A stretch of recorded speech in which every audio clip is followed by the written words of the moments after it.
नमस्कार, बहुत स्वागत है आप सभी का। नमस्कार, मैं हूं अनुराग दीक्षित और मैं हूं आपके साथ अमृता गर्ग। और न्यूज नेशन लगातार कोशिश कर रहा है सनातन के हर उस पहलू को आप तक लाने की हमारी खास पेशकश के जरिए। और आज स्टूडियो से निकलकर हम पहुंचे हैं मथुरा और यहाँ हम मिलेंगे स्वामी अनिरुद्धाचार्य जी से।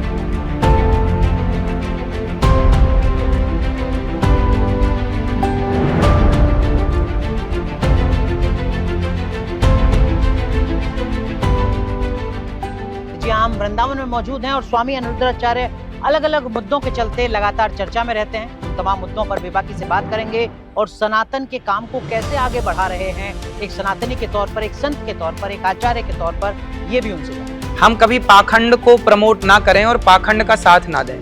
जो यथार्थ है, कुछ बुद्धिजीवी लोगों ने सेकुलर शब्द जोड़ दिया संविधान में। बिल्कुल गलत है। क्यों सेकुलर बने? धार्मिक देश है ये। नारियों को ना कुछ पुरुषों ने भड़का दिया कि आप ना थोड़े कम कपड़े पहनो। विवाह जब हो तो ब्राह्मणों का विवाह ब्राह्मणों में ही हो। मैं अपने हक की बात कर रही हूँ। तो हक क्या चाहते हो? निर्वस्त्र होकर घूमना है आपको?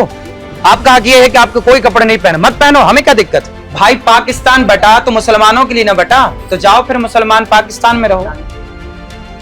न्यूज नेशन की मुहिम बहुत अच्छी है, पाखंड को समाप्त करना ही चाहिए। और किस तरीके से सोशल मीडिया पर उनका जलवा बरकरार रहता है, क्यों रहता है, कैसे उनके बयान आते हैं और फिर कैसे उन बयानों से कई बार यू टर्न लेते हैं, हर मुद्दे पर आज बेबाकी से उनसे करेंगे सवाल। न्यूज नेशन के दर्शकों को बहुत बहुत शुभकामनाएं दीपावली की।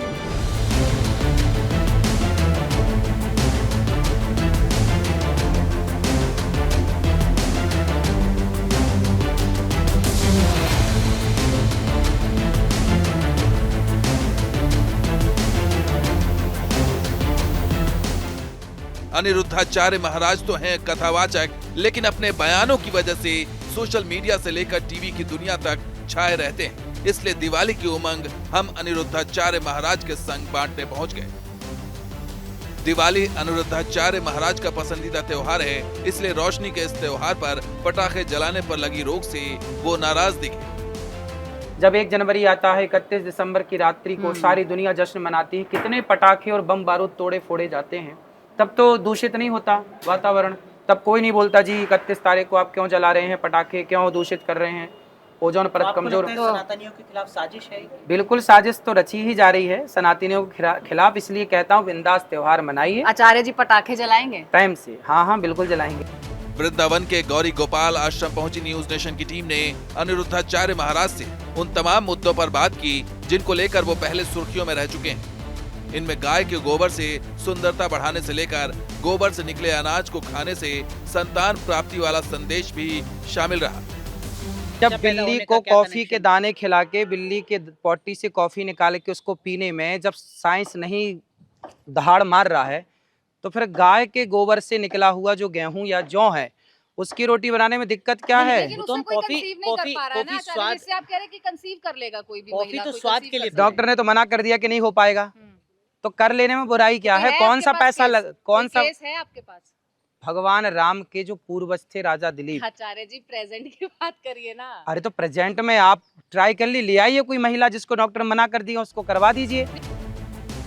न्यूज नेशन की टीम ने गौरी गोपाल आश्रम की गौशाला से लेकर वहां बने वृद्धा आश्रम तक को लेकर अनिरुद्धाचार्य महाराज से सवाल जवाब किए। इस दौरान कथावाचक ने लिव इन रिलेशनशिप से लेकर महिलाओं की नौकरी करने पर अपने विचार रखे। पति जब संपन्न है, पति जब काम कर रहा है, पति कहता है कि नहीं जी तुम घर पे ही रहो, तो जब पति कह रहा है कि आप घर पे रहो, आप काम मत करो, तो फिर काम करने की क्या जरूरत है? अनिरुद्धाचार्य महाराज ने जहां महिलाओं की नौकरी पर सवाल खड़े किए, तो वहीं उन्होंने महिलाओं के छोटे कपड़े पहनने पर भी ऐतराज जताया। अब इतने से कपड़े पहन लेते हैं, उसमें क्या ढकता है? ढकना जरूरी है भाई। कपड़े पहने क्यों? जब दिखाने तो फिर पहनो ही, वो भी मत पहनो। जब आपको दिखाने है सब, तब मत पहनो ना। और कपड़े पहने हो तो फिर ढकने के लिए पहने हो तो ढको फिर। ऐसे कई सवाल रहे जिनको अनिरुद्धाचार्य महाराज टाल गए, तो कई सवालों का जवाब देने में वो उलझते भी नजर आए। कल को ये समाज बिगड़ा तो जिम्मेदार कौन होगा? हमने तो आपको बुलाया था, आप आए नहीं। तब मुझे लगा कि वहां जाके मुझे उनको एक सही गाइड देनी चाहिए, सही मार्गदर्शन करना चाहिए। अनिरुद्धाचार्य महाराज ने उस मुहिम का भी समर्थन किया जो न्यूज नेशन ने आस्था के नाम पर पाखंड फैलाने वालों के खिलाफ चला रखा है। न्यूज नेशन की मुहिम बहुत अच्छी है। पाखंड को समाप्त करना ही चाहिए और ये सबको कार्य करना चाहिए और पाखंड से सबको, आम जनमानस को बचना चाहिए। पाखंड नहीं, सच्चा प्रेम हो भगवान के प्रति, सच्ची श्रद्धा हो, सच्ची निष्ठा हो, सच्चे राह पर चलें आप, सच्चे राह पर चले हम, पाखंड से बचें आप, पाखंड से बचें हम। यूं तो अनिरुद्धाचार्य महाराज कहते हैं कि वो कोई विवादित बयान नहीं देते, बल्कि उनके बयानों का गलत अर्थ निकालकर विवाद खड़ा कर दिया जाता है। लेकिन धर्मनिरपेक्षता को लेकर उनके क्या विचार हैं, जरा सुनिए। ये देश भारत सनातनियों का देश है। सेकुलर किसने बनाया? हमने बनाया कि आपने बनाया? कुछ बुद्धिजीवी लोगों ने सेकुलर शब्द जोड़ दिया संविधान में। आपको लगता है गलत है? बिल्कुल गलत है। क्यों सेकुलर बने? धार्मिक देश है ये। तो इस दिवाली अनिरुद्धाचार्य महाराज ने न्यूज नेशन के जरिए देश को क्या संदेश दिया और किन किन मुद्दों पर अपनी बेबाक राय रखी, देखिए।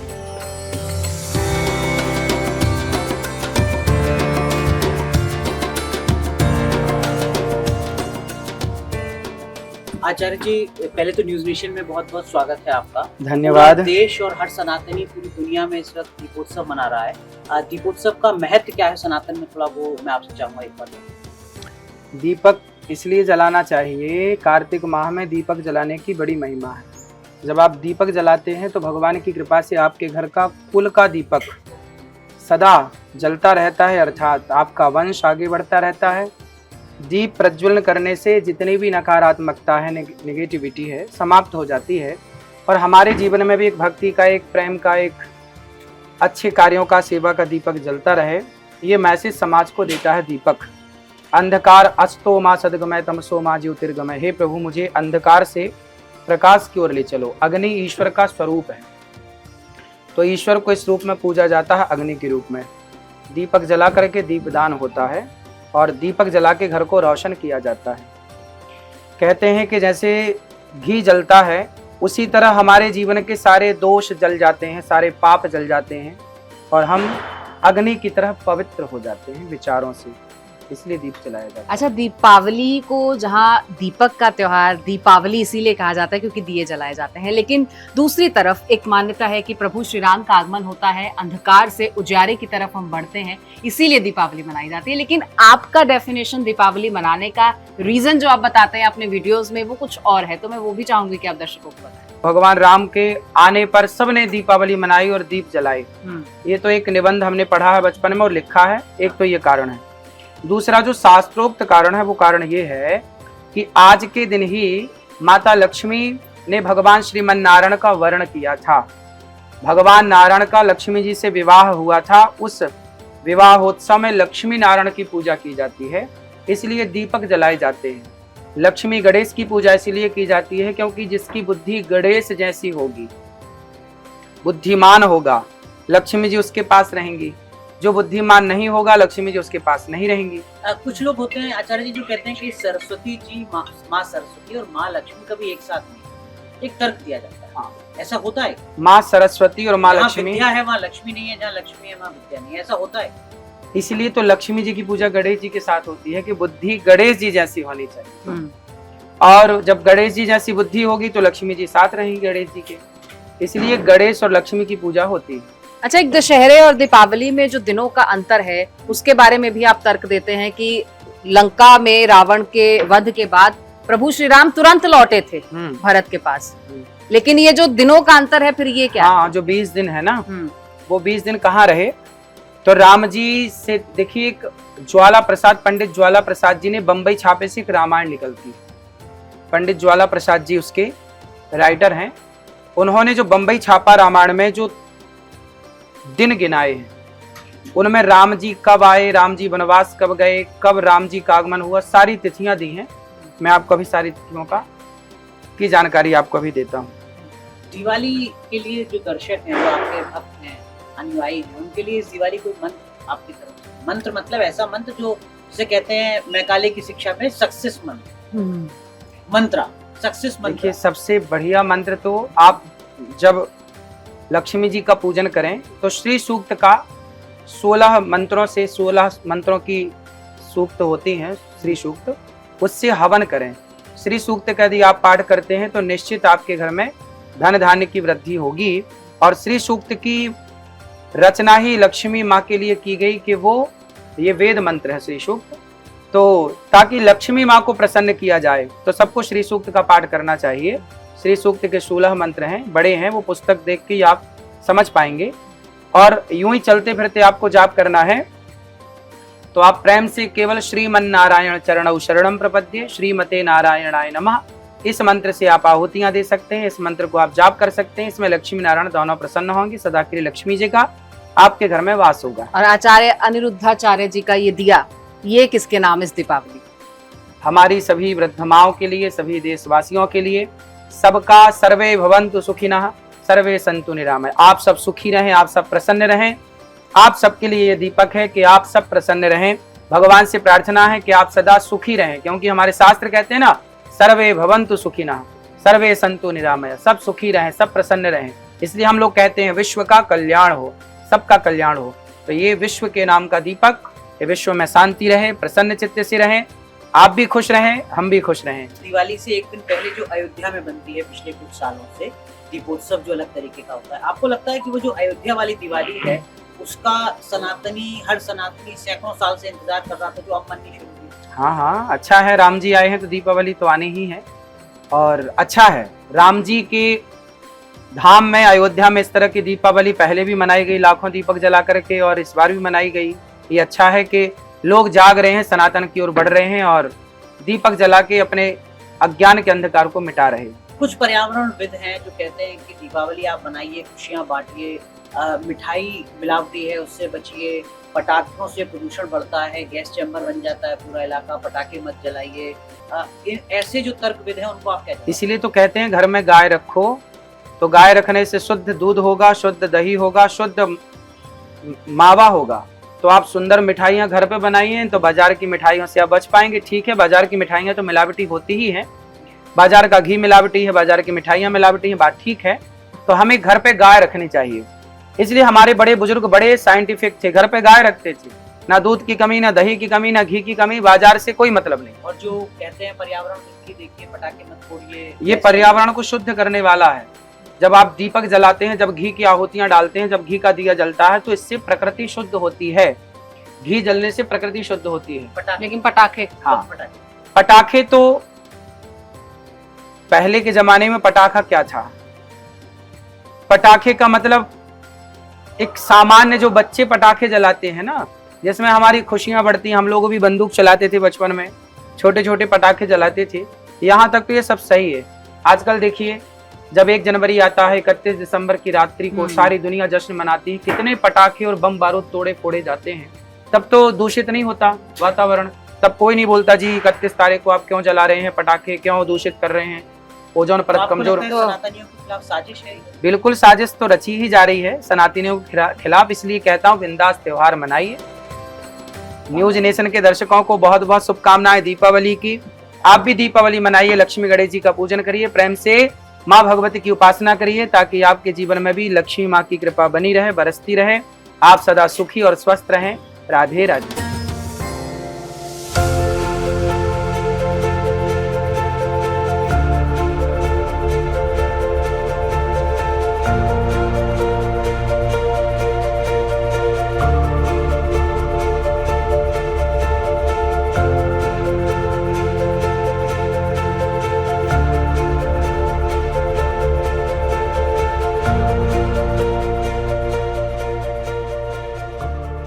ये गायों से मिलाते हैं आप। नामकरण भी कर रखा आपने? हाँ, गायों के नाम है। तो क्या बुलाते हैं प्यार से? सबके अलग अलग नाम हैं। और क्या सब देसी गाय हैं आचार्य जी, या? ये सब देसी हैं। ये देखिए, देसी का नंदी है। हाँ, अच्छा। गोपाल, सब गाय हैं, नंदी हैं।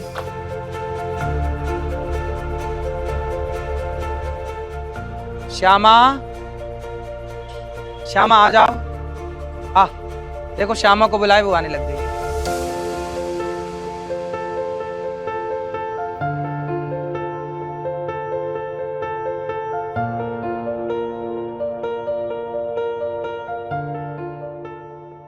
डेली निकालते हैं समय गायों के लिए। गायों के साथ बैठना उठना हमें अच्छा लगता है। कितनी गाय हैं महाराज जी इस वक्त आचार्य जी आश्रम में? 400 से अधिक हैं। 400 से ज्यादा। नंदी भी है इसमें। हाँ, नंदी भी है। तो ये सब गाय अलग अलग राज्यों की जो अलग अलग ब्रीड हैं देसी, ये गिर गाय है। ये गिर गाय है। गिर गाय है। सारी तो गिर गाय नहीं है मुझे लगता है। हाँ, देसी गाय, ये सब देसी गाय जो वेद लक्षणा भारतीय गाय है ना। मैं कहता हूँ कि जिन गायों का गौमूत्र पीना चाहिए और जिनका गोबर विशेष है वो यही गाय हैं। जर्सी गाय का गौमूत्र, जर्सी तो गाय ही नहीं है। जर्सी गाय नहीं है? गाय नहीं, वो तो उसको अलग श्रेणी में रखा गया है। तो फिर उसे सुअर क्या से मानते क्रॉस हैं? है ना वो। अच्छा, तो सुअर से क्रॉस कराया गया। उसे जो गाय के तौर पर पूज रहे हैं वो ना पूजें। वो गाय है ही नहीं। गाय की पहचान ये है, ये देखिए। हाँ, जिसका ये हो और जिसकी झालर हो और जिसका ये देखिए ये हिस्सा, ये नाभि, हाँ, ये गाय की पहचान है। ये है। हाँ। अब उस जर्सी गाय में ये नहीं होता, वो देसी गाय नहीं होती वो। ये सारी देसी, ये देखो इनका ये सब बड़ा हुआ है हिस्सा। अच्छा, ये जो आप आचार्य जी गौमूत्र की बात करते हैं या गोबर की बात करते हैं, इसको कुछ रिफाइन करने के बाद ग्रहण करना चाहिए? फिर वो आपका बयान एक विवादित जो है वो हाँ। चर्चा में आ जाता है, जिसमें आचार्य जी कह रहे हैं कि गोबर लगाओगे तो सुंदर हो जाओगे। बिल्कुल हो जाओगे। गोबर से कैसे सुंदर हो जाएगा कोई आचार्य जी? क्यों नहीं हो सकते? आप लगा के देखिए ना। नहीं, इसको आप कुछ रिफाइन करके यूज करने के लिए बोलते हैं, जो जैसा वो मिलता है वैसा ही रॉ। गाय का ताजा गोबर जो है ना, हम्म। हमारे यहाँ पंचगव्य पीने की परंपरा रही है जी। गाय की 5 चीजों को मिला के पंचगव्य बनता है। हम्म। गाय का दूध, दही और गाय का घी और गाय का गौमूत्र और गोबर का अर्घ। ये पुरानी परंपरा है। जब तक इसको ना पियेंगे आप यज्ञ करने के अधिकारी नहीं होंगे। पंचगव्य पीने की पुरानी परंपरा। मतलब वो जो तो- भी यज्ञ करता है वो गाय का गोबर पंचगव्य, पंचगव्य उसे करता है। पंचगव्य कहते हैं। पंचगव्य। पंचगव्य पी के ही आप शुद्ध होते हैं, यज्ञ करने के अधिकारी बनते हैं। लेकिन पर लोग कहते हैं, गौमूत्र क्या कर रहे हैं महाराज जी, हाँ। आचार्य जी देखिए- तो गोबर खिलवा दे रहे हैं। अब लोग तो पॉटी गोबर पी रहे लगवा हैं ना, दे रहे हैं। कॉफी पी रहे हैं बिल्ली की, तो उससे ऐतराज नहीं है। गायों से दिक्कत समस्या ये है, ऐसे लोगों को मिर्ची का धुआं देना चाहिए। तो ये क्या रॉ फॉर्म जैसा आपको मिलता है, जैसा गाय का गोबर होगा रॉ फॉर्म में, हाँ। क्या वैसे ही खाया जा सकता है? गोबर खाना थोड़ी है। आप तो आप क्या कहते हैं? आप तो यही तो लोग कहते हैं, आपका तो यही इल्जाम है कि आप गोबर खिला देते वही हैं। तो कह रहे हैं कि लोग समझते नहीं ना बात को पूरी। हम्म। गोबर खाने का नहीं कह रहे हैं। तो क्या कह रहे हैं? गोबर का रस 5 चीजों में मिलाओ, हम्म। पंचगव्य बनाओ, फिर पियो। हम्म। अब उस बात को समझने की बुद्धि नहीं है तो तो क्या उसका माथा उसकी मारे? प्रक्रिया आचार्य जी जरा समझाइए कि वो अर्क कैसे प्राप्त किया जाएगा। अभी मैं आपको बताऊंगा। पर लेकिन आचार्य जी अभी मैं बना के बता दूंगा आपको। आपने कहा कॉफी भी तो खा रहे हैं, गोबर लगाए भी क्यों ये आदमी, जबकि इतनी सारी क्रीम है, तो क्रीम में मल्टीनेशनल केमिकल कंपनी है, सब आई हुई है यहाँ क्रीम पर, में आप कह रहे हैं केमिकल गोबर है। लगाओ। क्रीम में केमिकल है। केमिकल क्यों लगाना? नेचुरल चीजें क्यों नहीं लगाना? गोबर आपके नेचुरल घर है, में सुंदरता आज के के लिए। 50 साल पहले आंगन काय से लीपा जाता था? गोबर से। फिर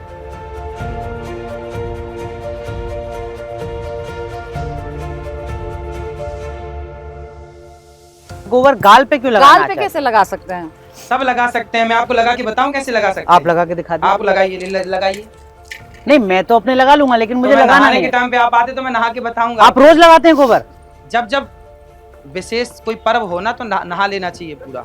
तो मतलब अब जैसे आचार्य चमड़ी जी, का जो दोष है वो समाप्त हो जाता है। अब जैसे दिवाली का पर्व है, हाँ, तो आप जब स्नान करेंगे तो गोबर लगा के स्नान करेंगे? अभी देखिए हमारे यहाँ गोवर्धन पूजा होगी। हाँ, तो गाय के गोबर के ही तो गोवर्धन बनाए जाते हैं। बिल्कुल बनेंगे।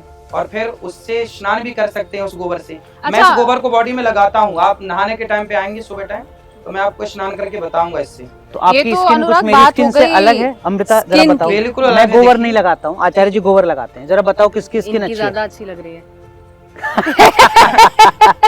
आचार्य जी, अच्छा एक बात बताइए, आप कह रहे हैं कि इंटरनल हीलिंग की बात कर रहे हैं, आप एक्सटर्नल हीलिंग की स्किन की बात कर रहे हैं, लेकिन मैंने ये भी सुना है कि आप कहते हैं कि जो अनाज है गोबर से निकालकर अगर आप खाएंगे तो उससे कंसीव करने में आसानी होती है। हाँ, तो जो महिलाएं प्रेग्नेंट नहीं हो पाती वो सारे अगर डॉक्टरों को आप दिखाओ, 100 100-200 डॉक्टरों को दिखाओ। जब सारे डॉक्टर मना कर दें तो आप गाय की सेवा करके पुत्र पालेंगे, इसमें क्या दिक्कत है भाई? जब आपको सब डॉक्टर ने मना कर दिया, सब जगह से आप हट गए, अब डॉक्टर बोल रहे हैं कि आप माँ नहीं बन सकती हैं, आप पिता नहीं बन सकते, तो फिर गाय की सेवा करके, गाय का जो उपकरण बताया जा रहा है वो करके कर लेना बुराई तो नहीं है। अलग कॉन्सेप्ट है, लेकिन आप जो कह रहे हैं, आप कह रहे हैं कि गोबर से अनाज निकाल के जो गाय खा चुकी है वो अनाज निकाल के आप उस गोबर में से उस गोबर अनाज की रोटी बनाइए, उसको पीसिए, उसको ग्रहण कीजिए। ये आपको लगता है कि ये लेकिन Practical मेडिकल है। साइंस के दौर में प्रैक्टिकल, अच्छा साइंस। लेकिन मेडिकल साइंस के दौर में अच्छा, उस अनाज से बच्चा जब पैदा बिल्ली होने को का क्या कॉफी के connection? दाने खिला के बिल्ली के पॉटी से कॉफी निकाल के उसको पीने में जब साइंस नहीं दहाड़ मार रहा है, तो फिर गाय के गोबर से निकला हुआ जो गेहूं या जौ है उसकी रोटी बनाने में दिक्कत क्या है? लेकिन वो उससे तो कोई कॉफी- कंसीव नहीं कर कॉफी- पा रहा है कॉफी ना, स्वाद- इससे आप कह रहे हैं कि कंसीव कर लेगा कोई भी कॉफी महिला, तो कोई स्वाद conceive के लिए कर सकती है। डॉक्टर ने तो मना कर दिया कि नहीं हो पाएगा, हम्म। तो कर लेने में बुराई क्या क्योंकि है? कौन आपके सा पास पैसा केस- कौन कोई सा? केस है आपके पास? भगवान राम के जो पूर्वज थे राजा दिलीप, आचार्य जी प्रेजेंट की बात करिए ना। अरे तो प्रेजेंट में आप ट्राई कर ले आइए कोई महिला जिसको डॉक्टर मना कर दिया उसको करवा दीजिए। नहीं तो आप ये बयान किस प्रैक्टिकल आधार करने में पर बुराई देते क्या है? कौन सा खर्चा ही हैं? बताइए। आप किस अच्छा, आप आधार कहते पर हैं कहते आचार्य हैं? दिलीप के बारे में, जो आप वो राजा दिलीप के बारे में बता रहे थे, हाँ, हाँ, वो थोड़ा एक बार संदर्भ बताइए। राजा दिलीप की संतान नहीं थी, तो उन्होंने गाय की सेवा की। वशिष्ठ जी ने कहा कि आप गाय की सेवा करिए, इससे आपको संतान होगी। तो उन्होंने गाय की सेवा की और उनको संतान हुई, जिनका गाय नाम की रघु, सेवा करने से। जिनका नाम रघु पड़ा। अच्छा, गाय की सेवा सेवा करना। करने से या लेकिन वो वो अनाज गोबर का खाने से? अनाज खाने से। अनाज तो देखो मैंने भी खाया है। गोबर का अनाज। हाँ, हमारे यहाँ बहुत सारे संत खाते हैं। मैं अभी भागवत जी दिखाऊंगा, उसमें लिखा है। आचार्य जी भरत आप जी, सुनिए। भाव की बात कर रहे हैं, अरे मैं आपसे भाव नहीं, मेडिकल practical। साइंस के आधार पर, सुनिए, तर्कों सुनिए, के आधार पर कह मैं रही हूँ कि बताऊं। कंसीव कैसे हो सकता है? सब हो जाएगा, आप प्रैक्टिकल कर लो ना, मेरे से पूछने से क्या होगा? नहीं नहीं, आप या तो आपने किसी के साथ किया हो, हुआ हो। लाखों केस मिल जाएंगे, आप लाखों लोगों को ले आई और करवाई। जब डॉक्टर ने मना ही कर दिया कि आपको बच्चा नहीं होगा। ये तो आचार्य जी सुनिए। प्रोबेबिलिटी की आपने बात कर दी कि होगा। 14 साल जब राम जी वनवास में थे, तो जिक्र आता है, मैं अभी आपको लिखा हुआ बताऊंगा। 14 साल तक भरत जी ने क्या खाया? गाय के गौमूत्र में दलिया पकाया। भरत ने, भरत जी ने, जो राजा थे उस वक्त। भरत जी मतलब राम के भाई भरत। हाँ, मतलब जिन जो साधन संपन्न थे। हाँ, हाँ, लिखा मैं आपको दिखाऊंगा भी, ऑन रिकॉर्ड है ये सब चीजें। भरत जी ने गौमूत्र पे पकाया हुआ दलिया ही खाया है 14 वर्ष तक।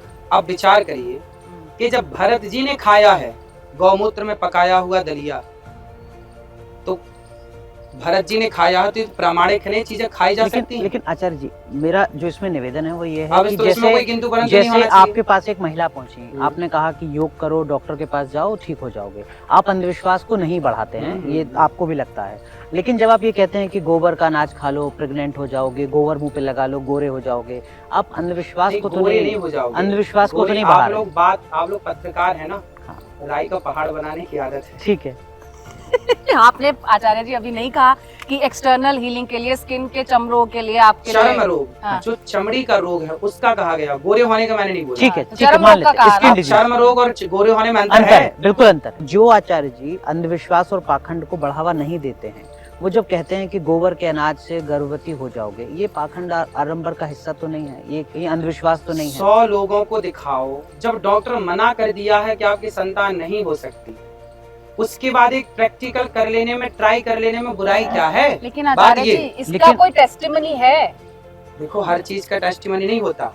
जरूरी नहीं है कि हम, अब भरत जी के बारे में मैंने बताया, कौन खा रहा है उस तरह का दलिया? पर आप तो कह रहे हैं कि वो लिखा है। हाँ लिखा है, हम्म। तो रिकॉर्ड है ना। हम्म। फिर आखिर जब परंपराएं थी खाने पीने की, इसलिए तो बताया जा रहा है। अब बहुत सारी चीजें तो परंपराएं खत्म हो गई खाने पीने की। हमारे यहाँ तो, अच्छा ठीक है, आपने हमारे कहा यहाँ कि ये तो नीम लिखा, के पत्ते भी खाने की परंपरा थी। वो आचार्य जी लेकिन वो मुझे एक ठीक है। चीज बताइए, आप अगर अपने भक्तों से कहें कि ये गोबर के बीज का अनाज है, इसको खाओ, आज के भंडारे में हम तुम्हें ये खिलाएंगे, गोबर के बीज से निकला हुआ अनाज, या ये गौमूत्र है, आज भंडारे में हम तुम्हें ये पिलाएंगे, आपको लगता है कि जो सनातनी भी है, जो आपका भक्त है, वो भी इच्छा से, सहृदय इन सब चीजों को स्वीकारना चाहेगा? बिल्कुल स्वीकार करते हैं, बिल्कुल करेंगे। मैं खुद पंचगव्य पीता हूँ, मैं खुद पीता हूँ। अभी मैं आपको पंचगव्य पिलाऊंगा, ठीक है? अच्छा आप कह रहे हैं कि नहीं, मेरे मन में गौमूत्र- संकोच है, मैं तो थोड़ा डरा हुआ हूँ, मुझे मत डराइएगा।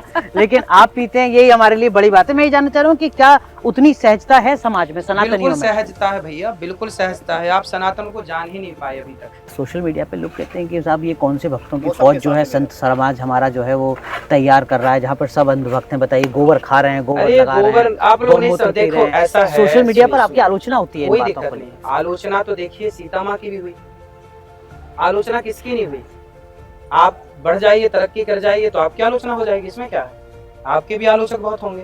और आप कह रहे हैं शास्त्र सम्मत बात बताते हैं। मैंने तो बताया भरत जी के बारे में कि भरत जी गौमूत्र में पकाया हुआ दलिया खाते थे, तो शास्त्र सम्मत नहीं है ये? और आप खुद भी रोज गोबर लगाते हैं जब नहाते गोबर हैं? देखो, जब कभी विशेष उत्सव होता है तो गोबर से नहाने में कोई बुराई नहीं। गोबर से खूब नहाना चाहिए। आप कभी आना, मैं आपको गोबर से स्नान करने की वीडियो गोबर आपको- नहीं खाना है, गोबर के से निकला हुआ अनाज अर्क- खाना है, अर्क गोबर खाना। लगाना है और गौमूत्र पीना है। गौमूत्र पीना। ठीक है, तो इससे गोबर सीधे तौर पे नहीं खाना है, गोबर नहीं, इसमें से अर्क कैसे निकलेगा? वो करें जिसका श्रद्धा के आओ, ऊपर आओ, है। आओ निकाल के दिखाते हैं। हम्म। चलिए,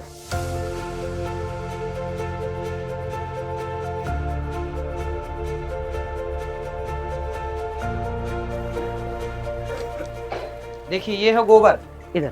हाँ, अब ये जो गोबर है इसमें हल्का सा पानी मिलाया जाएगा हम्म। और पानी मिला करके इसको निचोड़ दिया जाएगा, तो जो अर्क निकलेगा, जो इसमें से रस जो निकलेगा, रस निकलेगा, जो जल निकलेगा। हाँ, जो जल निकलेगा वो है गोबर का अर्क। हम्म। फिर उसे गौमूत्र मिलाइए, उसमें दूध मिलाइए, उसमें दही मिलाइए, उसमें घी मिलाइए, हम्म। और ये सब यदि आप पीते हैं तो निश्चित ही आपकी बहुत सारी बीमारियां, टीबी जैसी बीमारियां तो पंचगव्य पीने से टीबी समाप्त। ठीक हो जाएगा गोबर टीबी से। ठीक हो जाए।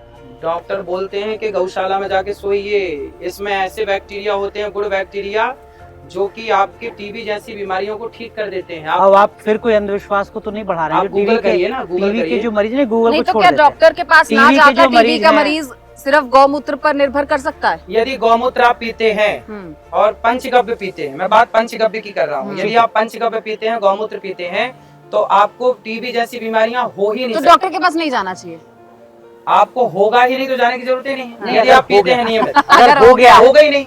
अगर हो गया नहीं होगा। ये यू टर्न है, नहीं। ये आचार्य जी यू टर्न। आचार्य जी अगर कोई मरीज होगा ही है नहीं। ये तो- यदि आप नियमित पंचगव्य पीते हैं तो आपको टीबी होगा ही नहीं। आपने लेकिन आचार्य जी अगर भी किसी को बताया हो कि चुका- इसे अगर पियोगे तो टीबी ठीक हो जाएगा।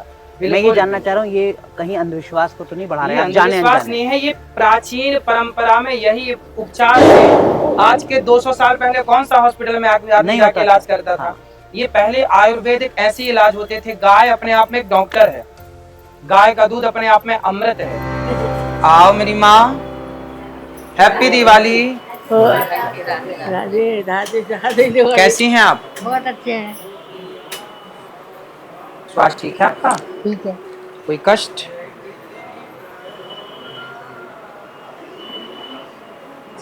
आप लोगों के यहाँ कोई तकलीफ तो नहीं? सब आनंद है? सब आनंद है। ये बच्चों को आशीर्वाद दीजिए, ये भी खुश रहें। रो क्यों रही हैं आप? खुश रहो मेरे बच्चे। रो क्यों रही हैं? हो रही हैं आप? सब ठीक है? कहाँ की रहने वाली हैं आप? दिल्ली दिल्ली के रहने वाली हैं। यहाँ आचार्य जी के आश्रम में कब से हैं आप? 4 साल से। 4 साल से रह रही हैं। ये तो कोई दिक्कत तो नहीं करते हैं, परेशान तो नहीं करते हैं? सब भोजन मिलता है आपको समय पर? हमारे घर से बढ़िया यहाँ पर है। अपने घर से बढ़िया है यहाँ पर? बहुत बढ़िया। हम तो कहते हैं हमारे घर मत भेजना, हमारे घर कोई आए मत भेजना हमको, हम नहीं जाएंगे अपने घर। क्यों नहीं जाएंगे आप अपने घर? वो तो आपका घर है, ये तो आचार्य जी का आश्रम है। नहीं, हम नहीं जाएंगे। कल को आपकी उम्र और बढ़ी तो फिर दिक्कत हुई आपको, तब भी यहीं रहेंगे आखिरी सांस तक? बच्चे सेवा नहीं करते, बच्चे आते नहीं, बात नहीं करते। इतने दिन से मैया यहाँ फोन भी नहीं लगाया कभी। आपने कभी बात करने की कोशिश की? कई परिवार बार से? बात करते हैं, हर 15 दिन में सबके बच्चों से फोन लगवाया जाता है यहाँ के साथ। क्या आप कहते हैं? हर 15 दिन में कि ताकि ये बच्चे देखो, हम लोग हमारे इसलिए बच्चे आए थे हमको लेने स्टार्टिंग में, हम तो रोज बताए इनसे परमिशन मांगी, उन्होंने कहा चले जाओ, लेकिन वो ये कह सवाल मर गए, हम सवाल मर गए। चलिए अब चुप रहिए, प्रेम से आनंद से रहिए। बेटे को समझाएंगे, समझाते रहते हैं हर 15 दिन में कि मैया आके ले जाओ अपने बच्चों को। ठीक है मैया? आप खुश?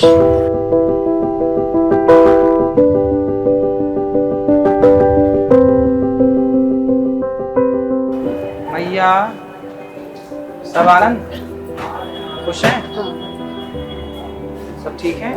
ये सब मैया हमारी पूजा पाठ करके अपना खुश रहते। मैया आपको यहाँ तकलीफ तो नहीं है कोई? नहीं कुछ नहीं, ये बेटा सही बेटा ना कोई के नहीं जन्मे है। तो ये आपके सगे बेटे थोड़े ही हैं? हाँ सही बेटा है हमारे। ये कहाँ सगे से बेटे आए हैं? कैसे हो गए? सगे बेटा है। कहाँ से आई हैं आप? धर्म के बेटा है ना, ऐसे पोता वही धर्म के बेटा है। ठीक है मैया। कहाँ से आई आप? हम छत्तीसगढ़ के आए बेटा। यहाँ कब से हैं? अब 1.5 साल हो गया। 1.5 साल हो गया। हाँ। कभी घर जाने का मन नहीं करता आपका? कहे जाएगा आप? घर के तो बेटा मन मार के बिदारा दे, बेटा का सहारा लिया है तो कहे जाएगा बेटा। अच्छा, यहाँ तो पूरा परिवार बना लिया, सहेलियां बन हाँ, गई। पूरा परिवार है बेटा। घर में कौन कौन है? घर में तो बेटा है बेटा। 2 बेटे हैं। 2 बेटे हैं। तो आचार्य जी आपके साथ थोड़ा समय बिताते हैं, हाँ। बात करते हैं आपसे? आते हैं आचार्य जी को मिलने कभी कभार? आते हैं। रोज आते हैं? रोज कालो आ रहा है, आज आया है। कभी कोई समस्या हो आपको तो वो समस्या सारी खत्म हो जाती है। हाँ। तो अब यहाँ से वापस घर नहीं जाएंगे? वो कहे जाएगा? क्यों नहीं जाएंगे घर कभी? अब आपकी उम्र और ज्यादा बढ़ी, दिक्कत हुई। कहे जाएगा बेटा, कहे जाएगा आप? अभी ना तो बेटा एक फोन नहीं करता है, आजा मैया करके 1.5 साल हो गया। छोटे बहुत दुख करके हम पढ़ाया है, माटी बोके उसको पढ़ाया है, वो खोज नहीं करता है, तब काहे जाएगा? 2 बछर हो गया इधर। आप जब रोजाना आते हैं या जब भी आपको समय मिलता है, आप आते हैं तमाम महिलाओं से मिलने के लिए, आपकी कैसी बॉन्डिंग रहती है? जैसे आप आते हैं, आप हमें भूल जाइए कि हम हैं, नहीं, कैमरा हम है। तो देखो माताओं से जैसे रोज मिलते हैं वैसे भी आज ही मिल रहे हैं। हाँ। महिला जो ये समझ रही है कि उसके बच्चे उसकी सेवा नहीं कर रहे हैं, तो सनातन में उनके लिए कितना स्कोप है और कहाँ कहाँ क्या संभावना है? सभी माओ के चरण दबा के चरणों की सेवा करते हैं। ऐसे करता है बेटा, कहीं नहीं, उनके जैसा बेटा कहीं नहीं। कहीं नहीं है बेटा। इधर आ जाइए, आप बैठ जाइए, बैठ जाइए। मैं ये बैठ। अम्मा, परिवार में और कौन कौन है? 2 बेटा है बेटा, बेटी नहीं है। बेटी नहीं है। पर लेकिन एक चीज आचार्य जी मुझे बताइए, अभी जैसे आपने एक बेटे से बात करी कि अपनी मैया को लेकर जाओ, जो रो रही थी मैया, अब सनातन तो ये कभी नहीं सिखाता कि आप अपने जो बुजुर्ग हैं उनका अपमान कीजिए, उनको घर से निकाल दीजिए, उन पर हाथ उठाइए, या बुजुर्ग आपके होते हुए रो रहे हैं, ये क्या कलयुग की झलक है क्या, या समाज कैसे इस तरीके से दूषित हो रहा है? सनातन नहीं सिखाता, ये मैं काले की शिक्षा नीति सिखाती है। मैं काले कहाँ से आ गया इसमें? क्यों? भारत में शिक्षा नीति किसने लागू की? मैं काले दिन फिर तो उसने तो लागू की कि गा से गधा पढ़ाओ, उसी तो ने लागू की कि इस तरह की गतिविधि। हमारे यहाँ क्या होता है, हमारे यहाँ वेद में पढ़ाया जाता है मातृ देवो भव, पितृ देवो भव, अतिथि देवो भव, आचार्य देवो भव। आप बताइए किस सिलेबस में ये पाठ है? पहली से लेकर के आप पूरे कॉलेज का पूरा सिलेबस उठाइए, मातृ देवो भव कहाँ पढ़ाया जा रहा है? जब मातृ देवो भव नहीं पढ़ाया जाएगा तो क्या पढ़ाया जाएगा? जब मातृ देवो भव नहीं पढ़ेंगे बच्चे तो फिर माँ के प्रति सम्मान और श्रद्धा कहाँ से आएगी? लेकिन आचार्य जी एक जिज्ञासा मेरे मन में मैं काले ने हाँ। ऐसी शिक्षा नीति लागू कर दी जो कि भारतीय शिक्षा से बिल्कुल मैच नहीं करती। हमारे यहाँ वेद पुराण दर्शन जो हमारा विज्ञान था, अब देखिए हमारे यहाँ वैदिक गणित है, वैदिक गणित। आज विज्ञान के पास जो गणित है वो गणित इतनी कारगर नहीं है जितनी वैदिक गणित है। अब देखिए ना, आज के 100 साल पहले भी हमारे वैज्ञानिकों को मतलब ऋषियों को पता था कि चंद्र ग्रहण कब पड़ेगा, सूर्य ग्रहण कब पड़ेगा। आज तो सैटेलाइट से देखा जाता है, माइक्रोस्कोप से देखा जाता है, पहले तो नहीं था माइक्रोस्कोप सैटेलाइट। फिर क्या चंद्र ग्रहण का हमें पता नहीं था? क्या हम गणना नहीं जानते थे कि ग्रह कितने हैं? क्या पृथ्वी से सूर्य की दूरी तुलसीदास जी ने नहीं कही? सारा साइंस से। क्या हमारे पुष्पक विमानों का जिक्र नहीं था? क्या हमारे यहाँ परमाणु जैसे ब्रह्मास्त्र का, सुदर्शनास्त्र का जिक्र नहीं था? क्या नहीं था? और मेरी 2 बातें, पहली बात तो ये, माफ कीजिएगा, तो पहली बात तो ये कि मैकाले को खत्म हुए तो 75 साल हो गए इस देश में, हम अमृत काल मना रहे हैं आजादी का। आपको नहीं लगता कि अब तक तो वो शिक्षा नीति बदल जानी चाहिए थी? अब तक वो शिक्षा नीति बदल जानी चाहिए थी, 75 साल हो गए शिक्षा। और दूसरी बात इसी से जुड़ी, मैकाले आया लगभग 250 साल पहले, 200 साल पहले। सनातन संस्कृति तो अनादिकाल से हजारों साल पुरानी है।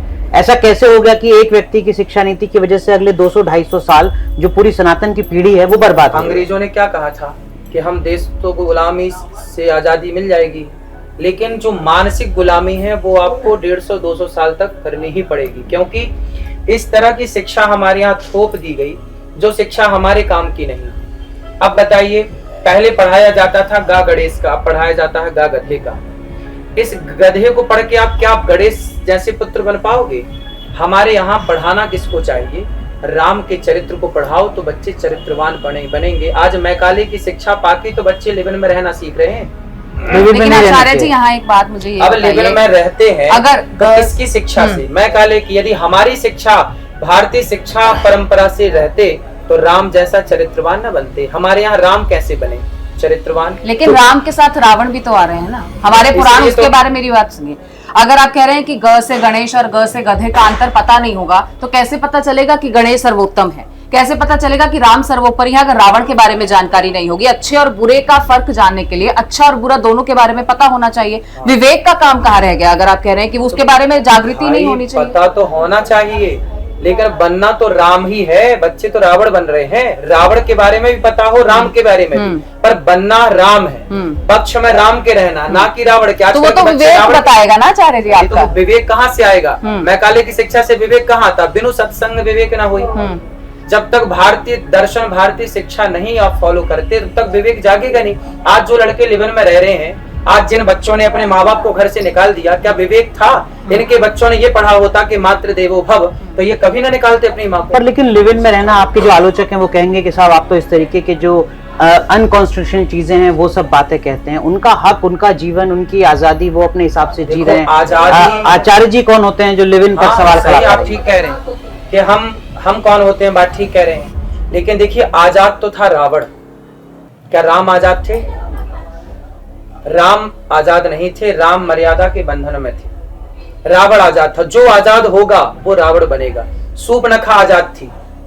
यदि स्त्री आजाद हो गई, जो मर्यादा के बंधन को नहीं मानती, संस्कारों के बंधन को नहीं मानती, तो वो क्या बन जाएगी? शूर्पणखा। और पुरुष आजाद हो गया जो मर्यादा को नहीं मानता, तो वो रावण हो जाएगा। इसलिए सीता जिस बंधन में थी मर्यादा के, और राम जिस बंधन में थी मर्यादा के, हमको भी उसी बंधन में रहना चाहिए। इससे जुड़ी दो बातें हो रही हैं। आप ही के बयान जिसपे आपकी आलोचना होती है, आपने कहा महिलाओं को नौकरी नहीं करनी चाहिए, जो उसका भावार्थ था, क्या वो इसी संदर्भ में? ना, वो अलग बात थी। वो लोग क्या हमारे यहाँ आधी अधूरी बात सुनते हैं ना, आधी अधूरी बात सुन के लोग राम को भी बोल देते हैं कि राम ने सीता माँ को क्यों निकाला, सीता माँ पे लांछन लगा देते हैं आधी अधूरी। वो भी आप ही के एक बयान को कोट करते हैं। आपने कहा कि सीता माँ सुंदर थी इसलिए उनका हरण हो गया, वरना हरण नहीं होता। ऐसा है, वो बातें जो कही गई है ना, वो मैकाले की शिक्षा पढ़ने वाले नहीं समझ पाएंगे। मैं पढ़ता हूँ वेद और पुराण, तो जो मेरी बात समझेंगे, मेरी बात समझने के लिए थोड़ा बुद्धि होनी चाहिए। अब आजकल जो बच्चे हैं जो तर्क करते हैं, उनके पास उतनी समझ तो है नहीं, तो मूर्खों से क्या माथा लड़ाएं? क्या तात्पर्य क्या था आपका? सीता मैं भी तो समझना चाहती हूँ, क्योंकि महिलाओं को दिक्कत है कि आप उनके कपड़ों पर टिप्पणी करती हैं। आप कहते हैं कि अमृता सुंदर भी है और अमृता जॉब भी करती हैं। देखिए, जॉब करना बुरा नहीं है। महिलाओं का सम्मान जितना हम कर पा रहे हैं, आज शायद आप भी ना कर पाए। देखिए, हम आपसे बात कर रहे हैं तो हमारी गोद माँ के चरण है, बिल्कुल, है ना। इससे बड़ा संस्कार और इससे बड़ी नारी का सम्मान कहीं आपको देखने को नहीं मिलेगा, है ना। नारी का सम्मान करता हूँ जो कहते हैं, एक बार उनका बैकग्राउंड चेक कर लो कितना करते हैं, और आप यहाँ के चेक कर रहे हैं। मैं तो सहमत हूँ। फिर उन महिलाओं का क्या जिनको आपके बयानों से दिक्कत है? वो जो दो बयानों से दिक्कत उनको सीता की सुंदरता और नौकरी। बयानों से देखिए, नौकरी बिल्कुल करना चाहिए। किस स्थिति में करना चाहिए, कब करना चाहिए? सरकार भी तो कहती है, जब आप प्रेग्नेंट होते हैं तो सरकार कहती है कि आप 9 महीने का रेस्ट करिए, 10 महीने का रेस्ट करिए, 1 साल की छुट्टी लीजिए। आजकल तो सरकार ने नियम भी बना दिया है कि सरकारी अनिवार्य है, तो आपको कुछ महीनों की छुट्टी। क्यों? क्योंकि उस समय आप बच्चे को देख पाएंगे, बच्चे को दूध पिला पाएंगे, बच्चों का लालन पालन कर पाएंगी। क्या एक नारी की जिम्मेदारी नहीं है कि वो अपने बच्चे का ध्यान रखे? क्या एक नारी की जिम्मेदारी नहीं है कि वो अपने सास ससुर का ख्याल रखे? है ना। नौकरी करना बिल्कुल, बचे हुए समय में काम कर लीजिए, पर काम से ज्यादा परिवार को महत्व दीजिए। क्योंकि हमारे यहाँ पति पत्नी 2 हैं, पर हमारे ऋषियों ने सब बांट रखा है कि बाहर का कार्य कौन करेगा, भीतर का कार्य कौन करेगा, कौन व्यक्ति क्या कार्य करेगा। प्रकृति ने भी बांटा है। और पर अब तो संविधान का दौर है, बराबरी का हक है। देखिए, अब तो महिला और पुरुष दोनों बराबर हैं। ये और मैं दोनों बराबर हैं। संविधान 1950 में लागू हुआ, 26 जनवरी। जी। तो क्या उसके पहले सृष्टि नहीं थी, संसार नहीं था, आप नहीं थे, हम नहीं थे? क्या उस समय आपके माँ बाप नहीं थे? क्या उस समय लोग खाते नहीं थे, पीते नहीं थे, बच्चे पैदा नहीं होते थे? क्या नहीं था? संविधान के पहले क्या दुनिया नहीं थी? संविधान बना तो ही दुनिया प्रकट हुई। तो मेरा बतौर महिला काम करना गलत है? बिल्कुल करना चाहिए काम, लेकिन इनकी शादी अगर मेरी शादी हो जाए तो जब आप प्रेग्नेंट होंगी, जिस दिन डिलीवरी होगी उस दिन रेस्ट करेंगी, काम करेंगी। तो लेकिन उन 9 महीनों में तो मेरी इच्छा होगी ना, अगर मैं बच्चे को ठीक से कैरी कर पा रही हूँ और मैं नौकरी भी कर पा रही हूँ तो मैं करूंगी। वो तो मेरी भी तो आजादी है ना कि सरकार नौकरी का है, छुट्टी क्यों दे रही है सरकार? फिर सरकार से बोली छुट्टी रद्द करें। बहुत सारी महिलाएं आचार्य जी हैं जिनके शरीर उनका साथ नहीं देते। वो अगर या तो प्रेगनेंसी संभाल सकती हैं या वो नौकरी संभाल सकती हैं, लेकिन अगर कोई सक्षम है, सहमत है ना, तो वो शरीर के ऊपर निर्भर करता है ना। उस पर आप सामाजिक बाधा नहीं लगा सकते। वो मेरे शरीर की सामर्थ्य है कि मेरा शरीर अगर सामर्थ है, वो कर सकता है नौकरी भी और बच्चा भी संभाल सकता है, तो वो संभालेगा। अगर वो सामर्थ्य नहीं है, देखिए फिर तो स्थितियां ये कहती हैं कि झांसी की रानी ने पीठ में बच्चे को बांधा और लड़ाई लड़ी। फिर तो सिचुएशन जब आएगी तो सब करना ही पड़ता है। फिर तो झांसी की रानी पीठ में बांधी थी बच्चे। आज मजदूरों को देखिए कि वो कितनी स्त्रियां के सिर पे तसला होता है, विकट परिस्थिति है ना, और पीछे बच्चा बना होता है। और वही झांसी की रानी है जिनके लिए कहा जाता है खूब लड़ी मर्दानी, वो तो झांसी वाली रानी। तो आपसे कह रहे हैं जूझू ना बनो, झांसी की रानी बनो। उन महिलाओं का जिक्र नहीं है तो जो घर पे बैठ गई। अमृता सुंदर है, इसमें कोई दिक्कत नहीं है। अमृता नौकरी कर रही है, इसमें कोई दिक्कत नहीं है। कोई दिक्कत नहीं है। दिक्कत क्या है, नौकरी खूब करिए पर अपने जब परिवार शादी हो जाए तब छोड़ दें। अपने परिवार का ख्याल रखिए, अपने माँ बाप का ख्याल रखिए। जब शादी हो जाए तो छोड़ दें नौकरी या करें? नहीं, क्यों छोड़ दें नौकरी? नौकरी क्यों छोड़ दें? नौकरी के पीछे क्यों पड़े?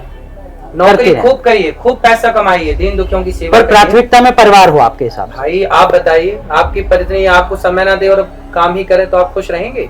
तो ये तो पुरुषों पे भी लागू होता है आचार्य जी। पुरुष तो देते हैं समय, तो फिर पत्नियां भी देंगी, जब दफ्तर से आएंगी तो पत्नियां भी आचार्य समय जी देंगी। पुरुषों के साथ नहीं, ऐसा कैसे? ऐसे नहीं, हम दोनों के साथ। धर्म आचार्यों का तो काम ही है कि वो समाज को एक नजर से देखते हैं, बराबरी का। पति के साथ भी हैं, पत्नी के साथ भी हैं, जो उचित है वो बात करते हैं। हम देखिए, हम कहते हैं कि नारियों को पाँव की जूती ना समझा जाए, सिर की पगड़ी समझा जाए, ये बात हम ही कहते हैं कथाओं से। बहुत सारे समाज में ऐसे पुरुष हैं जो पत्नियों को, नारी को क्या मानते हैं कि तुम तो हमारे पाँव की। कभी आप ये भी कहा करते थे आचार्य जी कि रात को सवाब मिलता है अगर पति के पैर दबाकर नारी सोए, महिला सोए, उसकी पत्नी सोए। क्या मिलता है?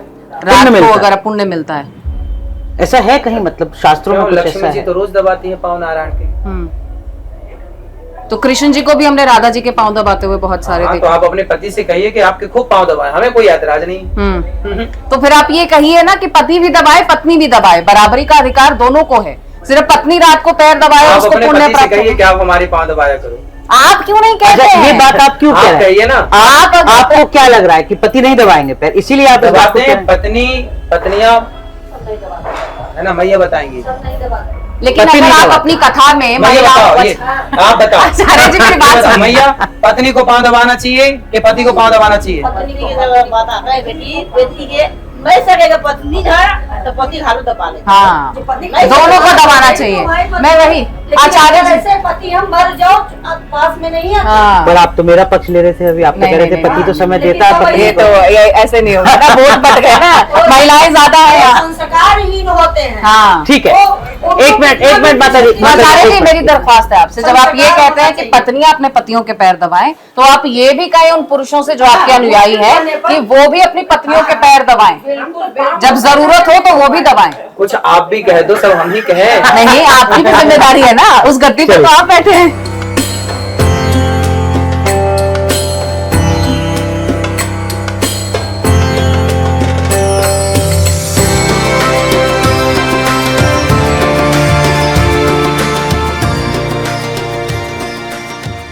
तो आचार्य जी कुल कितनी माताएं हैं आपने? 290 माताएं लगभग।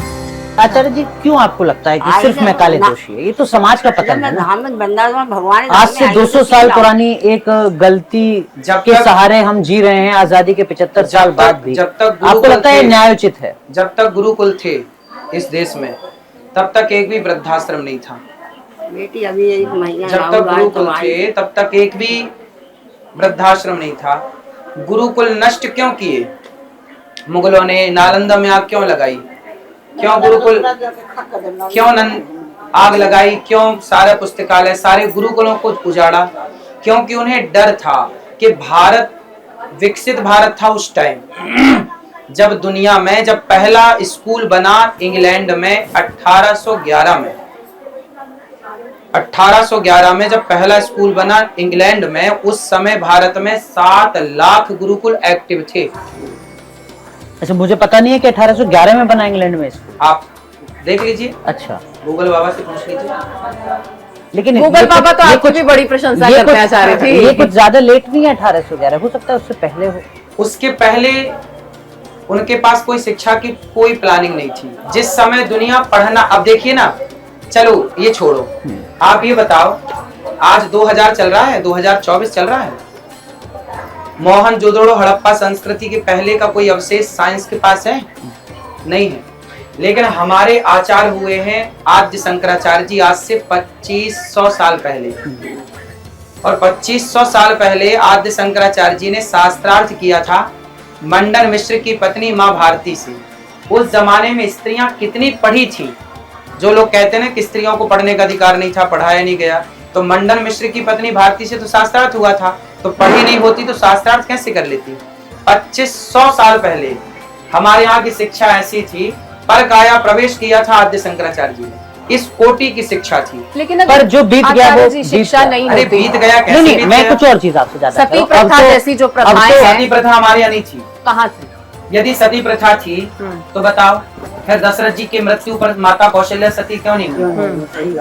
तो ये कहाँ से कॉन्सेप्ट आते हैं? आपको क्या भाई- लगता है कि ये भाई चीजें क्यों डाल दी गई? जैसे मैकाले ने एक गलत शिक्षा नीति डाल दी, ऐसे किसी राजा ने, किसी की मनमानी ने जबरदस्ती सती प्रथा थोप दी और बाद में सनातन को बदनाम कर दिया कि जी आप तो स्त्रियों के साथ अत्याचार तो करते ये हैं। अगर शिक्षा ना आती, यदि हमारे देश में सती प्रथा थी तो पांडु के मर जाने पर माता कुंती सती क्यों नहीं हुई?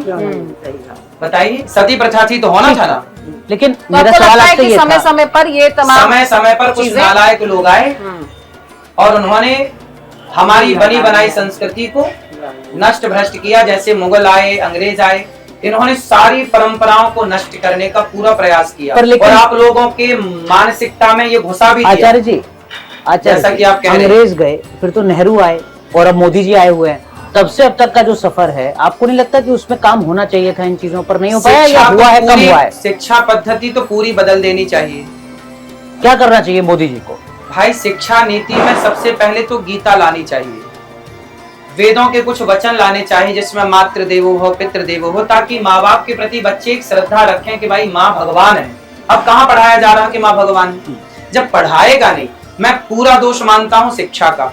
एक बात बताएं, चंद्रगुप्त तो एक बालक था ना, कंचा खेलने वाला और गिल्ली डंडा खेलने ठीक वाला, बात।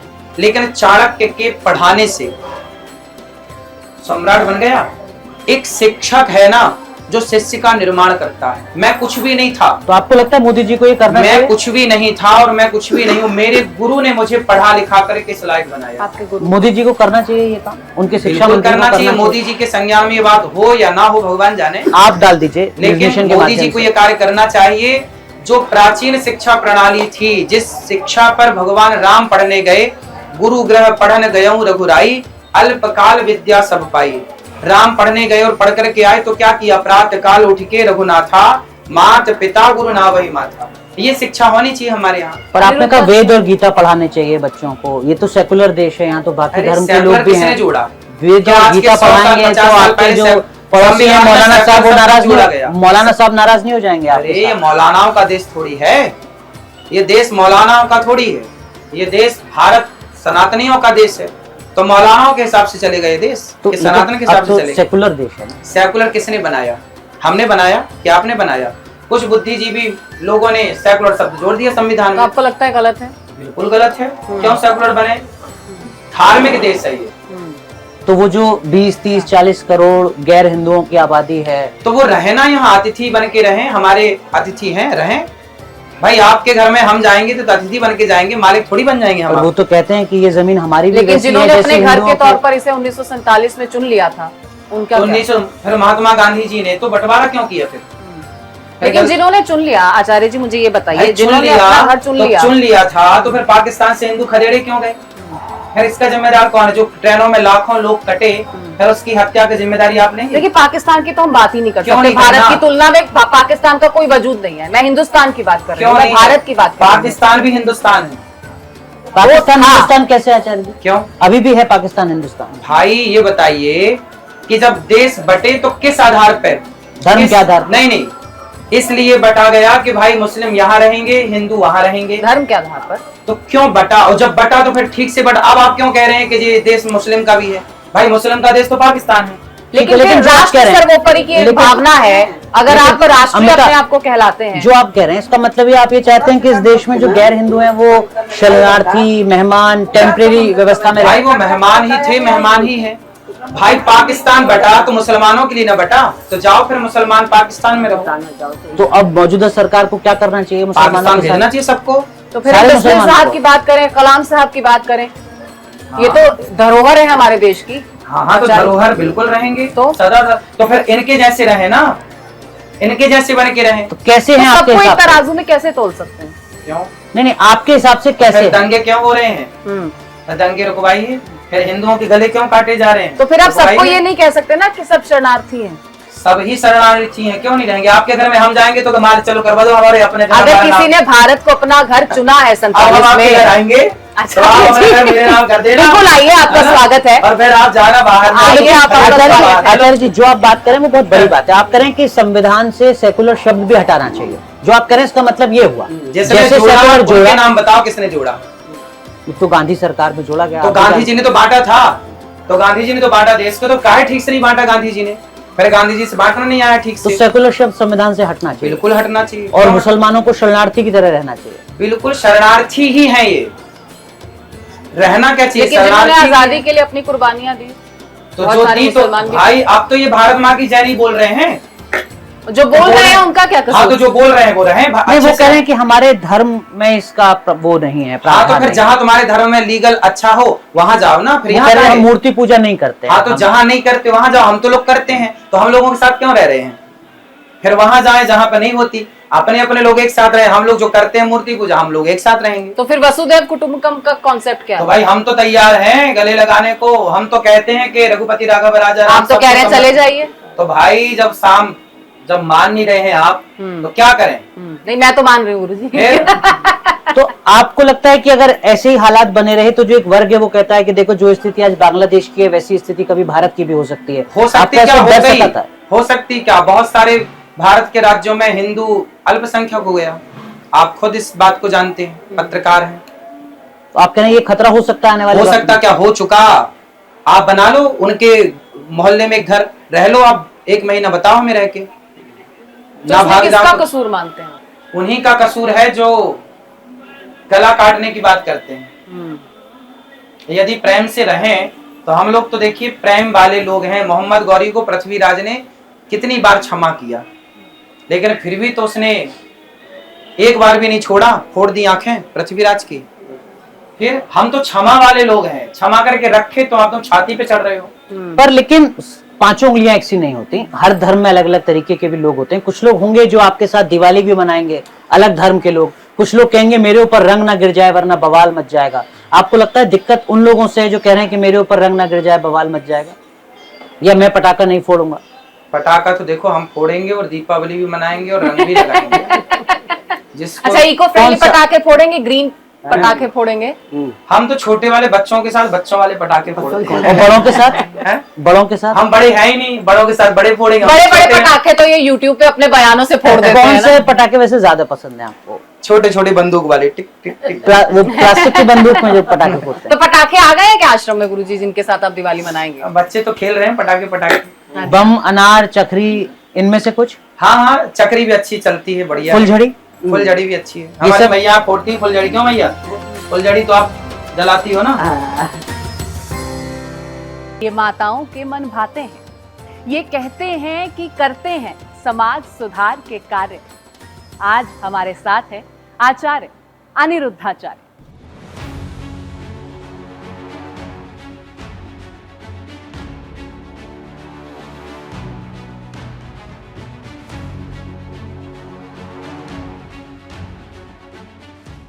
अब तक न्यूज नेशन की टीम ने आपको अनिरुद्धाचार्य महाराज के गौरी गोपाल आश्रम के वृद्धाश्रम में कैसे बुजुर्ग का ख्याल रखा जाता है यह दिखाया।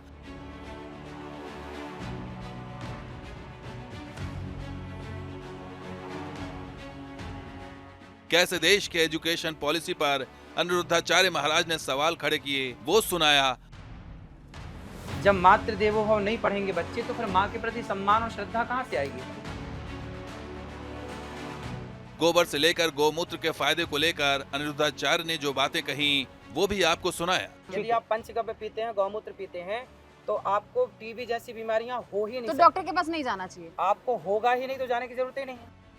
दरअसल अनिरुद्धाचार्य महाराज कथावाचक के तौर पर जितने मशहूर हैं उतने ही उनके वीडियोस सोशल मीडिया पर वायरल होते हैं।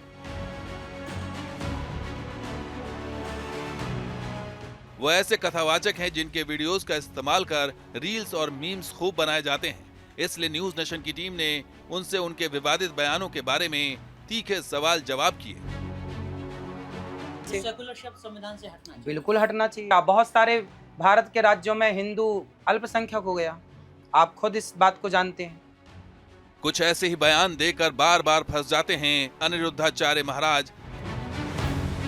आज हम आपको पहले उनके वो बयान सुनाते हैं जिनको लेकर वो आलोचनाओं के शिकार हुए। फिर आगे शो में हम इन बयानों पर अनिरुद्धाचार्य महाराज की सफाई भी सुनाएंगे। स्त्रियों का अति सुंदर होना यह गुण नहीं दोष है। माता सीता अधिक सुंदर थी इसलिए उनका हरण हुआ। माता द्रौपदी भी अधिक सुंदर थी इसलिए उनका भरी सभा में अपमान हुआ। हिंदू देवताओं के बारे में दिए अनिरुद्धाचार्य महाराज के एक और बयान पर हाल ही में बड़ा विवाद हुआ, जब उन्होंने भगवान शिव को श्री कृष्ण का साला बता दिया था। संत समाज के विरोध के बाद अनिरुद्धाचार्य महाराज को माफी मांगनी पड़ी थी। परेशानी हुई, पीड़ा हुई, कष्ट हुआ, उसके लिए दास अनिरुद्ध करोड़ों बार आपके चरणों में क्षमा प्रार्थी है। अनिरुद्धाचार्य महाराज हाल ही में रियलिटी शो बिग बॉस में मेहमान के तौर पर शामिल हुए थे। ये वही अनिरुद्धाचार्य हैं जिन्होंने पहले बिग बॉस की आलोचना करते हुए कहा था कि वो कभी भी ऐसे शोज का हिस्सा नहीं बनेंगे जो सनातन धर्म के खिलाफ हो। अभी मेरे पास बिग बॉस का ऑफर आया, करोड़ों का ऑफर था, मैंने ठुकरा दी। अरे वहाँ तो गाली गलौच होती है, वहाँ मांस खाने वाले लोग हैं, मेरा जाना वहाँ शोभा नहीं देगा। लेकिन अनिरुद्धाचार्य महाराज अपनी बातों पर कायम नहीं रह सके और बिग बॉस के प्रीमियर में शामिल हुए, जिसको लेकर सोशल मीडिया पर उन्हें खूब आलोचनाएं झेलनी पड़ी। आखिरकार शो में जाने के लिए अनिरुद्धाचार्य महाराज ने अपने अनुयायियों से माफी मांग ली। यदि संत लोग अच्छी ही अच्छी जगह पर जाएं, मैं अच्छी जगह पर जाऊं, जहां भक्त हैं, जहां अच्छा वातावरण है, मैं वहां ही जाऊं, संत लोग वहां ही जाएं। तो जहां बुरे लोग हैं, बुरा वातावरण है, जब तक कोई अच्छा व्यक्ति बुरे वातावरण में नहीं पहुंचता तब तक बुरा वातावरण सही वातावरण में तब्दील नहीं होता। वैसे महिलाओं को लेकर दिए अनिरुद्धाचार्य महाराज के बयान भी काफी विवादों में रहे हैं। एक संत के तौर पर वो महिलाओं के मॉडर्न ड्रेस पहनने से लेकर उनकी नौकरी करने तक के विरोध में रहे हैं। लोग अपने शरीर को दिखा करके किस संस्कार का परिचय दे रहे हैं ये मुझे बताओ। आप अपने शरीर को दिखाएं, शरीर के अंगों को प्रदर्शित करें, इससे आपका क्या संस्कार दिखेगा? इससे सिर्फ ये पता चल रहा है कि आप कितने अश्लीलता समाज में परोस रहे हैं। यदि पत्नियां कमाने लग जाएं तो वो ज्यादा अकड़ दिखाती हैं कि मैं कमाऊं, जबकि पति कमाए तो वो अकड़ नहीं दिखाता। ऐसे बयानों की वजह से अनिरुद्धाचार्य महाराज हमेशा सोशल मीडिया पर छाए रहते हैं।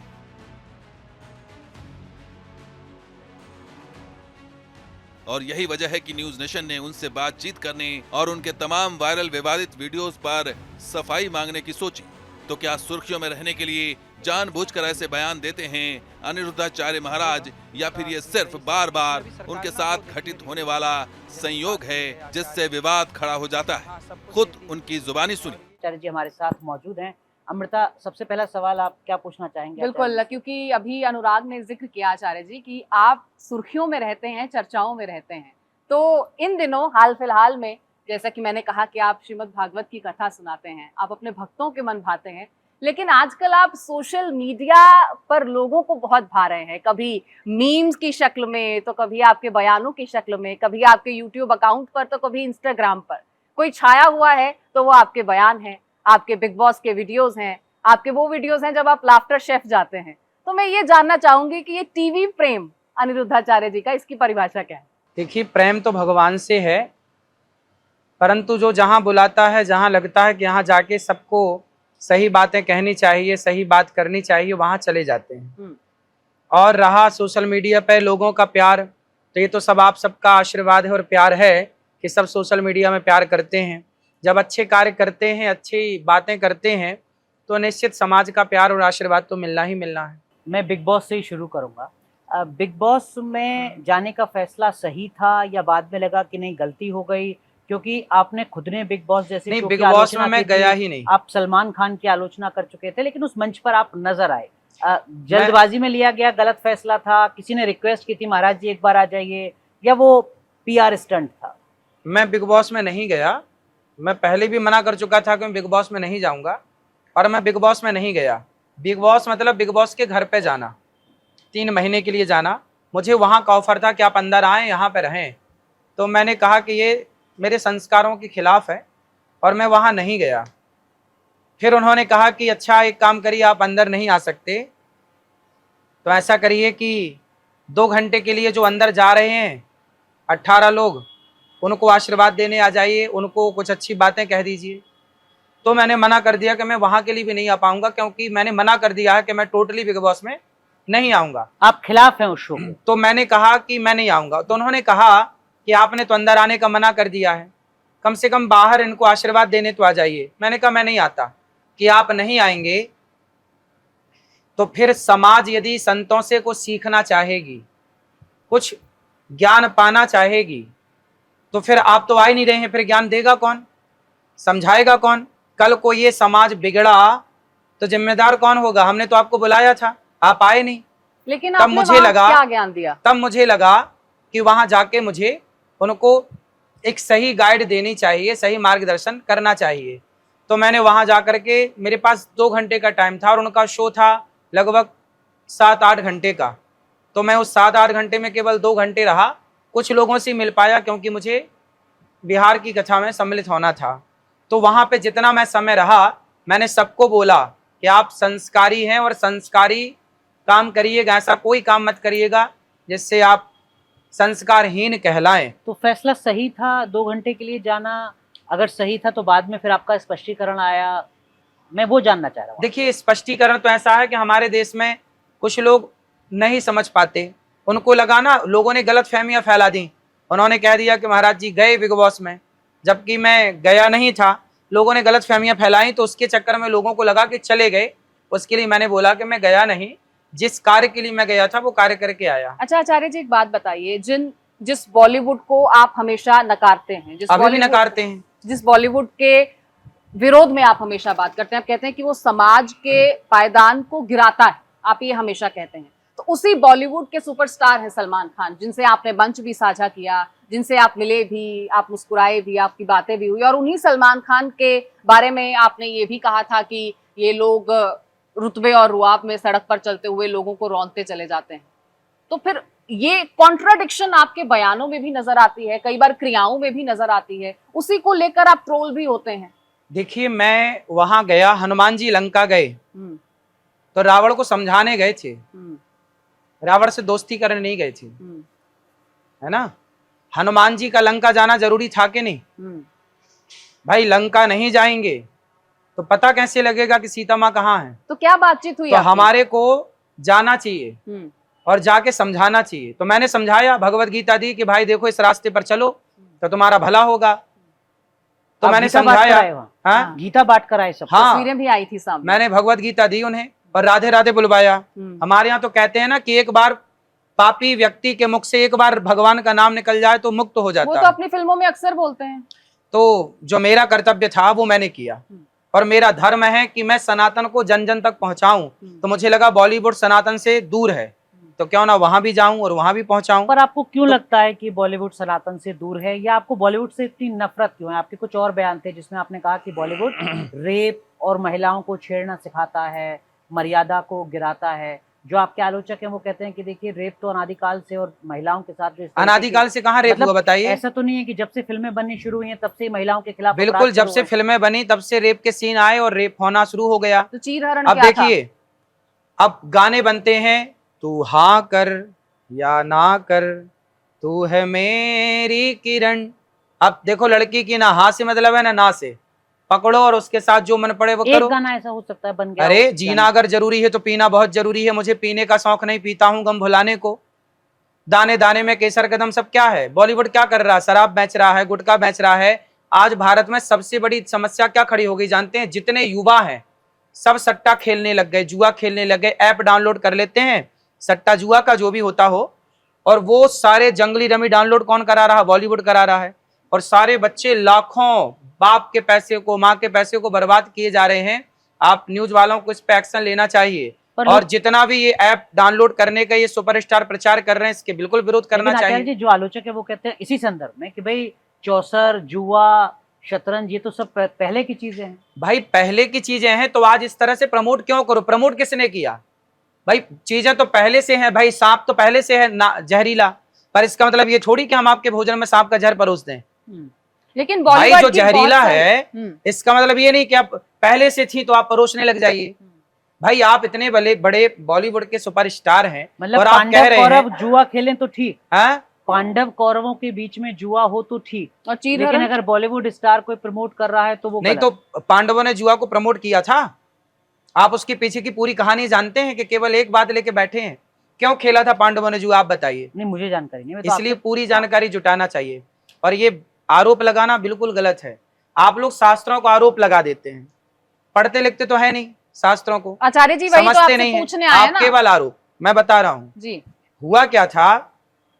उस समय धृतराष्ट्र षड्यंत्र कर रहे थे। अब पांडवों को तो लाक्षागृह में बंद करके आग लगाई है ना, तो आग लगाई तो क्या पांडवों की इच्छा थोड़ी थी कि भाई आप हमें जला दो? षड्यंत्र था। ऐसे जुआ भी कौरवों ने एक षड्यंत्र के तहत पांडवों को जुआ के खेल में फंसाया, जैसे आज का बॉलीवुड एक षड्यंत्र के तहत बच्चों को जुआ में फंसा रहा है।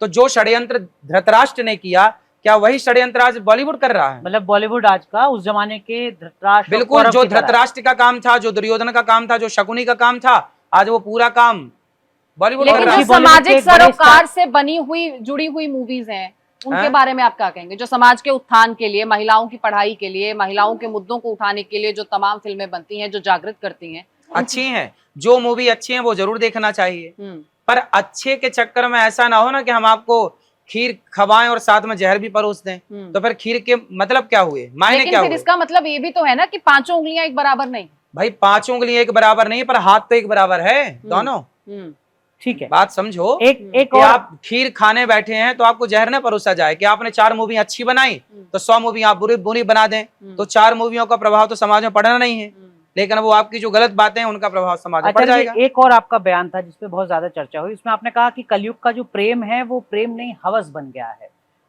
ये आप ही का बयान था।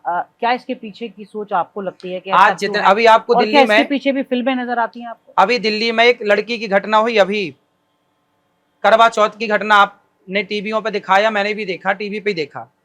एक लड़की थी, उसने एक लड़के से प्यार किया और लड़के का नाम राजू था, लेकिन बाद में पता चला उसका नाम सलीम था या कुछ और था। और वो लड़की ने प्यार किया, लड़के ले गए उसके साथ, जो भी किया हो, दुराचार तो किया ही होगा, और उसको फिर गड़ा दिया। करवा चौथ की घटना है ये, अभी की टीवी पे मैंने देखी है। क्या है ये, क्यों हो रही है ये घटनाएं, कौन कर रहा है ये? क्या समाज का ये जो दोष है इसका जिम्मेदार कौन है? बच्चों की परवरिश भी है, समाज में आज जो बॉलीवुड दिखाता है कहीं ना कहीं वो भी जिम्मेदार है। आजकल जो आपकी मोबाइलों पे गंदी गंदी फिल्में हैं, गंदी गंदी चीजें हैं, सरकार को ने सब में बैन लगाना चाहिए, क्योंकि ये सब गंदगी देख के दिमाग में गंदगी भरी है और वो गंदे काम करते हैं। ठीक है, लेकिन उसकी एक और थ्योरी भी है। कुछ लोग कहते हैं कि उसका फिल्मों से कोई लेना देना नहीं है, वो एक सोची समझी सोच है जिसको कुछ लोग लव जिहाद का नाम देते हैं। तो कहां से आई वो सोच? लव जिहाद की सोच कहां से आई? बॉलीवुड ने दिया? कहां से आई? उसमें क्या कहते हैं, प्यार किया तो डरना क्या, प्यार किया कोई चोरी नहीं की, छुप छुप आहें भरना क्या। भाई प्यार किया तो डरना क्या, मतलब किसी से भी प्यार करो। और बॉलीवुड क्या सिखाता, कोई भी लड़की मिल जाए प्यार कर लो, प्यार की जाति नहीं होती, प्यार का मजहब नहीं होता, प्यार का पंथ नहीं होता है, सब सिखाया जाता होता है, तो होता है प्यार क्या? की जाति, प्यार का मजहब भाई, होना चाहिए। किया तो था उस लड़की ने प्यार, करवा चौथ के दिन क्यों मार दिया? फिर किया तो था लड़कियों ने प्यार, फिर क्यों टुकड़े कर दिए? 35 दिल्ली की घटना आप तो न्यूज वाले सब जानते हैं। तो क्या प्यार ये किया सिर्फ था। मजहब के डिफरेंशिएशन होते हैं तभी होता है? भाई क्या प्यार, अन्य परिवारों में नहीं होता है जो सिर्फ एक ही समाज से आते हैं? प्यार माँ बाप से कर लो और जहां विवाह हो वहां करो, सबसे प्यार क्यों बांटना है? सबसे आपका ज्यादा उमड़ रहा है तो स्वामी जी, बलात्कार भी आपने हो इस रहे हैं। बात का जवाब नहीं दिया कि प्यार क्या जाति मजहब और इन सब में हाँ। बटा होता है? प्यार सबसे नहीं होता। प्यार किससे होना चाहिए? क्या आप क्या राम का प्यार रावण जैसी विचारधारा से हो सकता है? राम का प्यार रावण जैसी विचारधारा से नहीं हो सकता। यदि हो सकता तो राम मारते क्यों? है ना? लेकिन प्यार तो मनुष्य मनुष्य से करता है और मनुष्य का जाति धर्म भगवान तो डिसाइड नहीं करता है। हाँ, फिर टुकड़े क्यों होते हैं लड़कियों के? जब प्यार किया था तो फिर प्यार का तो टुकड़े क्यों आधार हो गए? जाति नहीं होना चाहिए? हैं? प्यार का आधार जाति तो नहीं होना चाहिए, या कोई डिफरेंशिएशन तो नहीं होना चाहिए? भाई हमारे यहाँ विधान है कि आपका विवाह कहाँ हो कहाँ ना हो, इस पर विचार करते हैं ना बुजुर्ग लोग। तो कहाँ विवाह हो कहाँ ना हो, वही तो है कि कहाँ प्यार हो कहाँ प्यार ना हो, वही तो इसी विचार से है। जुड़ा आपका एक और बयान था जिसमें आपने कहा कि दलितों और अंतर जातीय जो विवाह है वो नहीं होना चाहिए। आपने उसको लेकर एक ना कुछ ना तर्क ऐसा नहीं दिया बोला, था। आप उल्टा आप बोल रहे करेक्ट हैं। कर दीजिएगा, आपने कुछ शेर वेर को लेकर कुछ दलील दी थी, आपने क्या वो बयान था? प्रश्न ही गलत किया है। पहले तो ऐसी दलित और जातवाद को मैं बिल्कुल बढ़ावा इस अच्छी तरह बात से मैं नहीं मानता। देखिए गौरी गोपाल में सब माताएं हैं ठीक बात, हमने देखा। और सब जातियों की माएं हैं, मैं सबके पांव दबाता हूँ, ब्राह्मण क्षत्रिय वैश्य शूद्र, बिल्कुल। और यहाँ रसोई चलती है, सबके लिए दरवाजे खुले हैं। मैं कोई जातवाद, फिर क्या था वो बयान एग्जैक्टली? वो बात ये है कि विवाह जब हो तो ब्राह्मणों का विवाह ब्राह्मणों में ही हो, क्षत्रियों का क्षत्रियों में हो, हिंदुओं का हिंदुओं में हो, मुसलमानों का मुसलमानों में हो। ऐसा क्यों? लेकिन कोई पढ़ा लिखा है और दूसरा पढ़ा लिखा व्यक्ति किसी अन्य जाति का है, अन्य मजहब का है, तो क्या अगर उनका मानसिक स्तर एक है, उनकी समझ एक है, वो सब बैठ रही है और उनको लगता है कि एक कंपैटिबल लाइफ वो आगे जी सकते हैं, तो क्यों नहीं? शास्त्र कहते हैं कि जो संतान होगी फिर आपकी, वो वर्ण संकरी कहलाएगी। मतलब क्या होता है इसका वर्ण संकरी का? जैसे आप हिंदू हैं और आपने किसी मुस्लिम से विवाह कर लिया, तो जो संतान होगी वो वर्ण संकरी कहलाएगी। उस वर्ण संकरी संतान से आपके पितर पानी ग्रहण नहीं करते, ऐसा प्रमाण है। ये पितरों कहीं को लिखा मोक्ष- है? हाँ, पितरों को लिखा- मोक्ष नहीं मिलेगा। वर्ण संकरी शब्द का प्रयोग हुआ ना कि वर्ण संकरी हो जाओगे, फिर पितर पानी नहीं लेंगे, आपके पूर्वज आपसे प्रसन्न ना होंगे।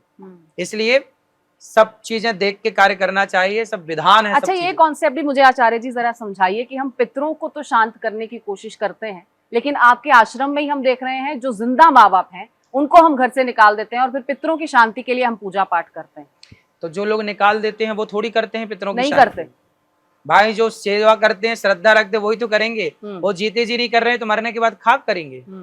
एक पापा शब्द को लेकर आपकी आपत्ति है, आपने पापा को पाप से जोड़ दिया है।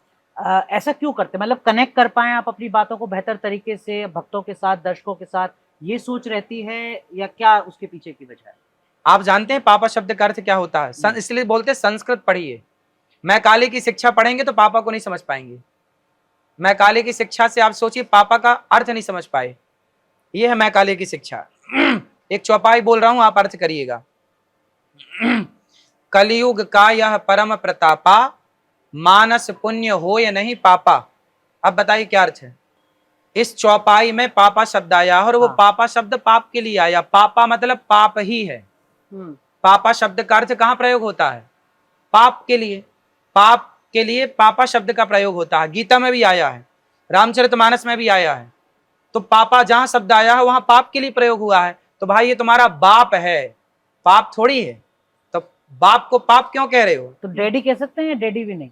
अरे पिताजी कहो, जो राम कहते हैं वो कहो, डैडी से भी पिताजी आपत्ति है? कहो, जो पिताजी परंपराएं हैं वो कहो, पिता कहो, ये हमारे पिता हैं। बाबूजी कहो, बाबूजी की परंपरा रही है, पिता की परंपरा रही है। आपको क्यों डैडी और पापा कहना है? जो आपके आलोचक है वो कहते हैं कि देखिए अनिरुद्धाचार्य जी कुछ भी बयान दे देते हैं और कहते हैं कि फिर शास्त्रों में लिखा हुआ है। जैसे मैं गोबर भी के आपको गीता में श्लोक दिखा दूंगा। गोबर के संदर्भ में आपने बयान लेकिन- दिया कि गोबर का हाँ। इस्तेमाल करना चाहिए। आपसे पूछा, आपने कहा नहीं ये तो शास्त्रों में लिखा हुआ है। कहीं वास्तव में लिखा हुआ है? हमने मैंने नहीं पढ़ा। बताया ना कि भरत जी गौमूत्र से पका हुआ दलिया खाते थे। अब जब भरत जी, राम के भाई भरत जी 14 साल यही खाए हैं, लिखा मैं आपको ऑन रिकॉर्ड दिखा सकता हूँ। तो जब लिखा हुआ है तो अब नहीं मानना तो मैं कहाँ मूर्खों से मुंह मारूं और सिर्फ माथा पच्ची करूं? अच्छा, ये भी बयान आते हैं और फिर कई बार ऐसे बयान आते हैं जिन पर फिर माफी भी मांगनी पड़ जाती है, जिन पर यू टर्न सामने आ जाता है और इसीलिए कई बार सोशल मीडिया पे माफी वाले कथावाचक कह के भी आपको संबोधित किया जाता तुलसीदास है। जी ने सबसे पहले दुष्टों की वंदना करी है। हम्म। तो दुष्टों से तो माफी मांग लेना ठीक वाल्मीकि है। जी को लेकर जो बयान सामने आए थे उस पर फिर आपने माफी मांगी थी। देखिए ऐसा है कि तुलसीदास जी क्या कहते हैं, छोटे बन के रहो। हनुमान जी लंका गए, छोटे से बन के गए। मसक समान रूप कपिधरी, अति लघु रूप पवन सुत लीन्हा। तो छोटे बन जाने में कोई बुराई नहीं। आप देखिए, मैं बात तो ठीक कह रहा हूं, पर देख रहा हूं क्या कौओं की भीड़ में हंस की कहाँ चलेगी?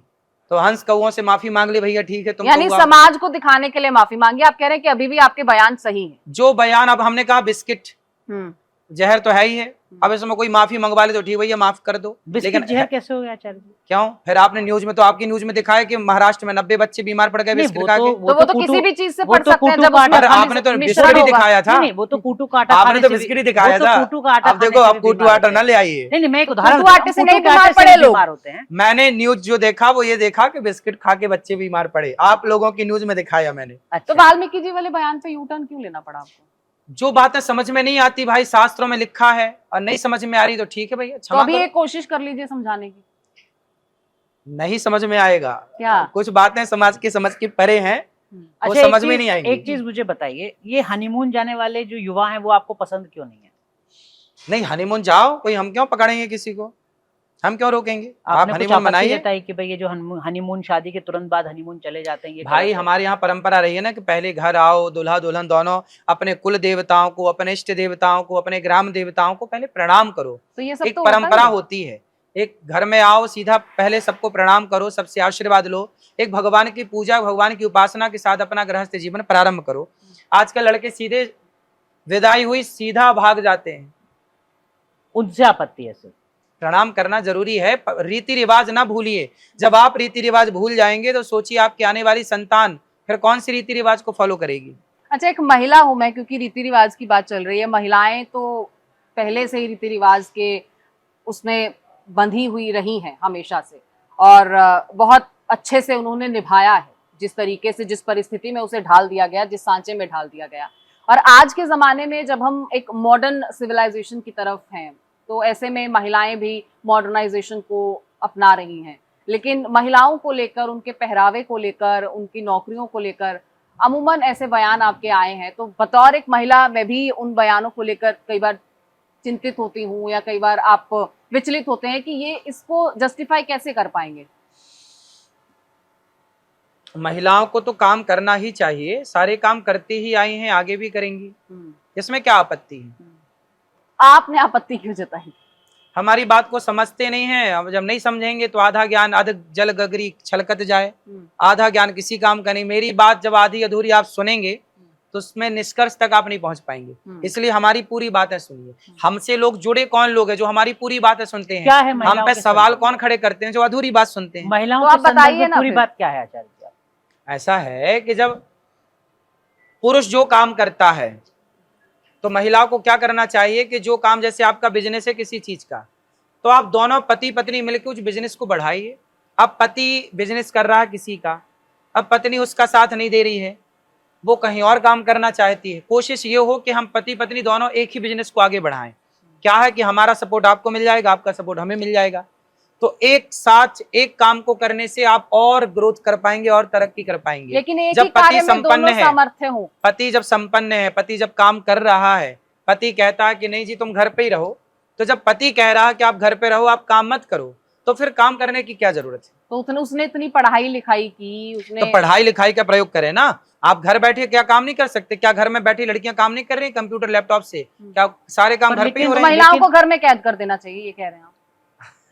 घर में बैठ के काम क्यों करेंगी जब समाज में वो तो समाज जाओ को बाहर face कर करो सकते काम, जाओ करो। आपको महिलाओं का मॉडर्न ड्रेस पहनना भी पसंद नहीं? नहीं मॉडर्न ड्रेस नहीं, ये ड्रेस अच्छी मेरे है, पहरावे ये तो में तो सलवार कोई सूट दिक्कत नहीं। अच्छी है। ये तो सलवार सूट, हाँ तो ऐसी पहनना चाहिए। मॉडर्न और ड्रेस अगर मैंने अब इतने इतने ब्लेजर से पहना कपड़े होता- पहन लेते हैं, उसमें क्या ढकता है?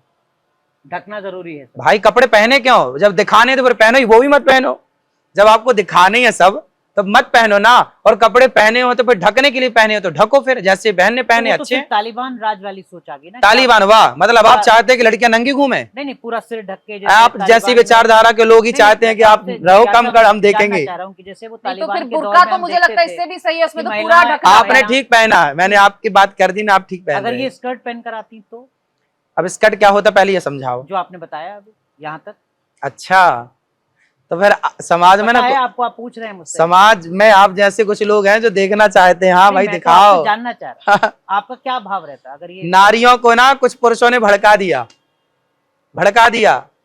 कि आप ना थोड़े कम कपड़े पहनो, और नारियां हैं भोली। जब आप ये कह रहे अच्छा, हैं तो फिर नारियों आप का अपना सीधी- विवेक नहीं है, आप अपनी महिलाओं को समझ आप नहीं विवेक है। नहीं बता रहे हैं। अरे खुद की समझ होती यदि एक तो और आप विवाद में फंस रहे हैं आप यदि कह रहे हैं महिलाएं विवेकहीन है। अरे यार अपने से कुछ भी बोल दो।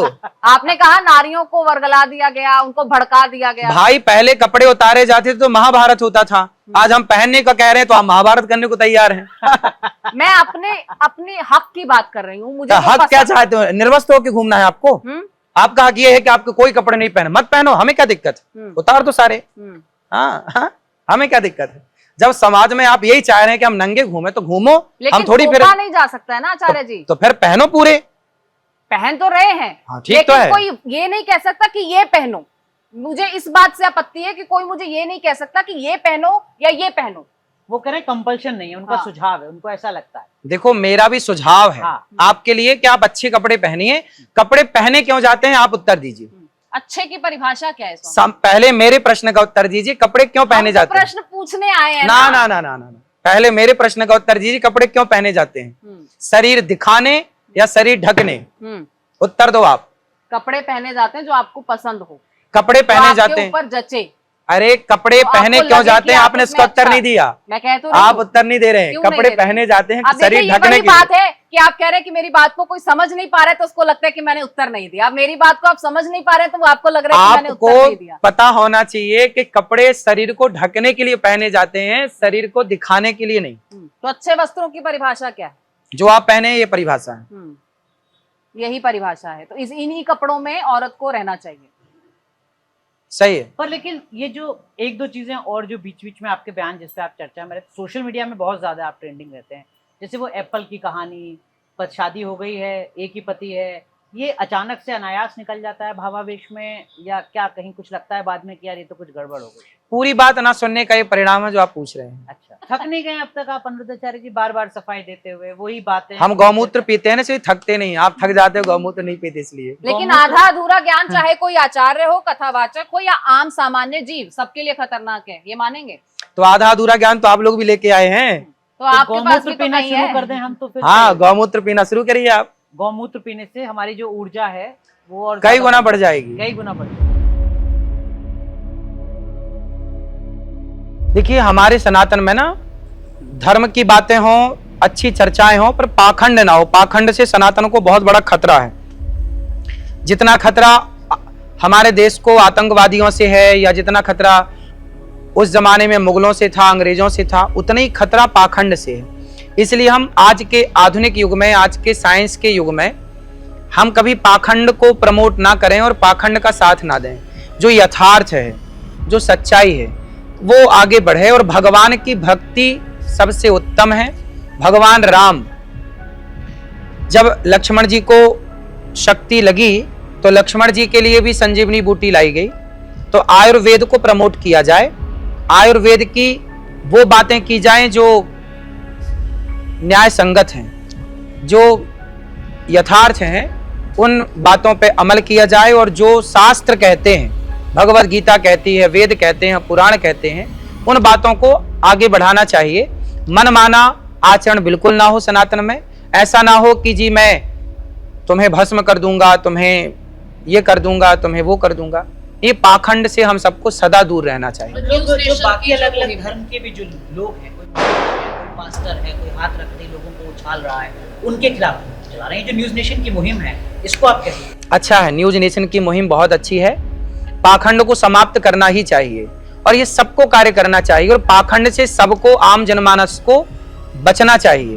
पाखंड नहीं, सच्चा प्रेम हो भगवान के प्रति, सच्ची श्रद्धा हो, सच्ची निष्ठा हो, सच्ची राह पर चलें आप, सच्ची राह पर चले हम। पाखंड से बचें आप, पाखंड से बचें हम।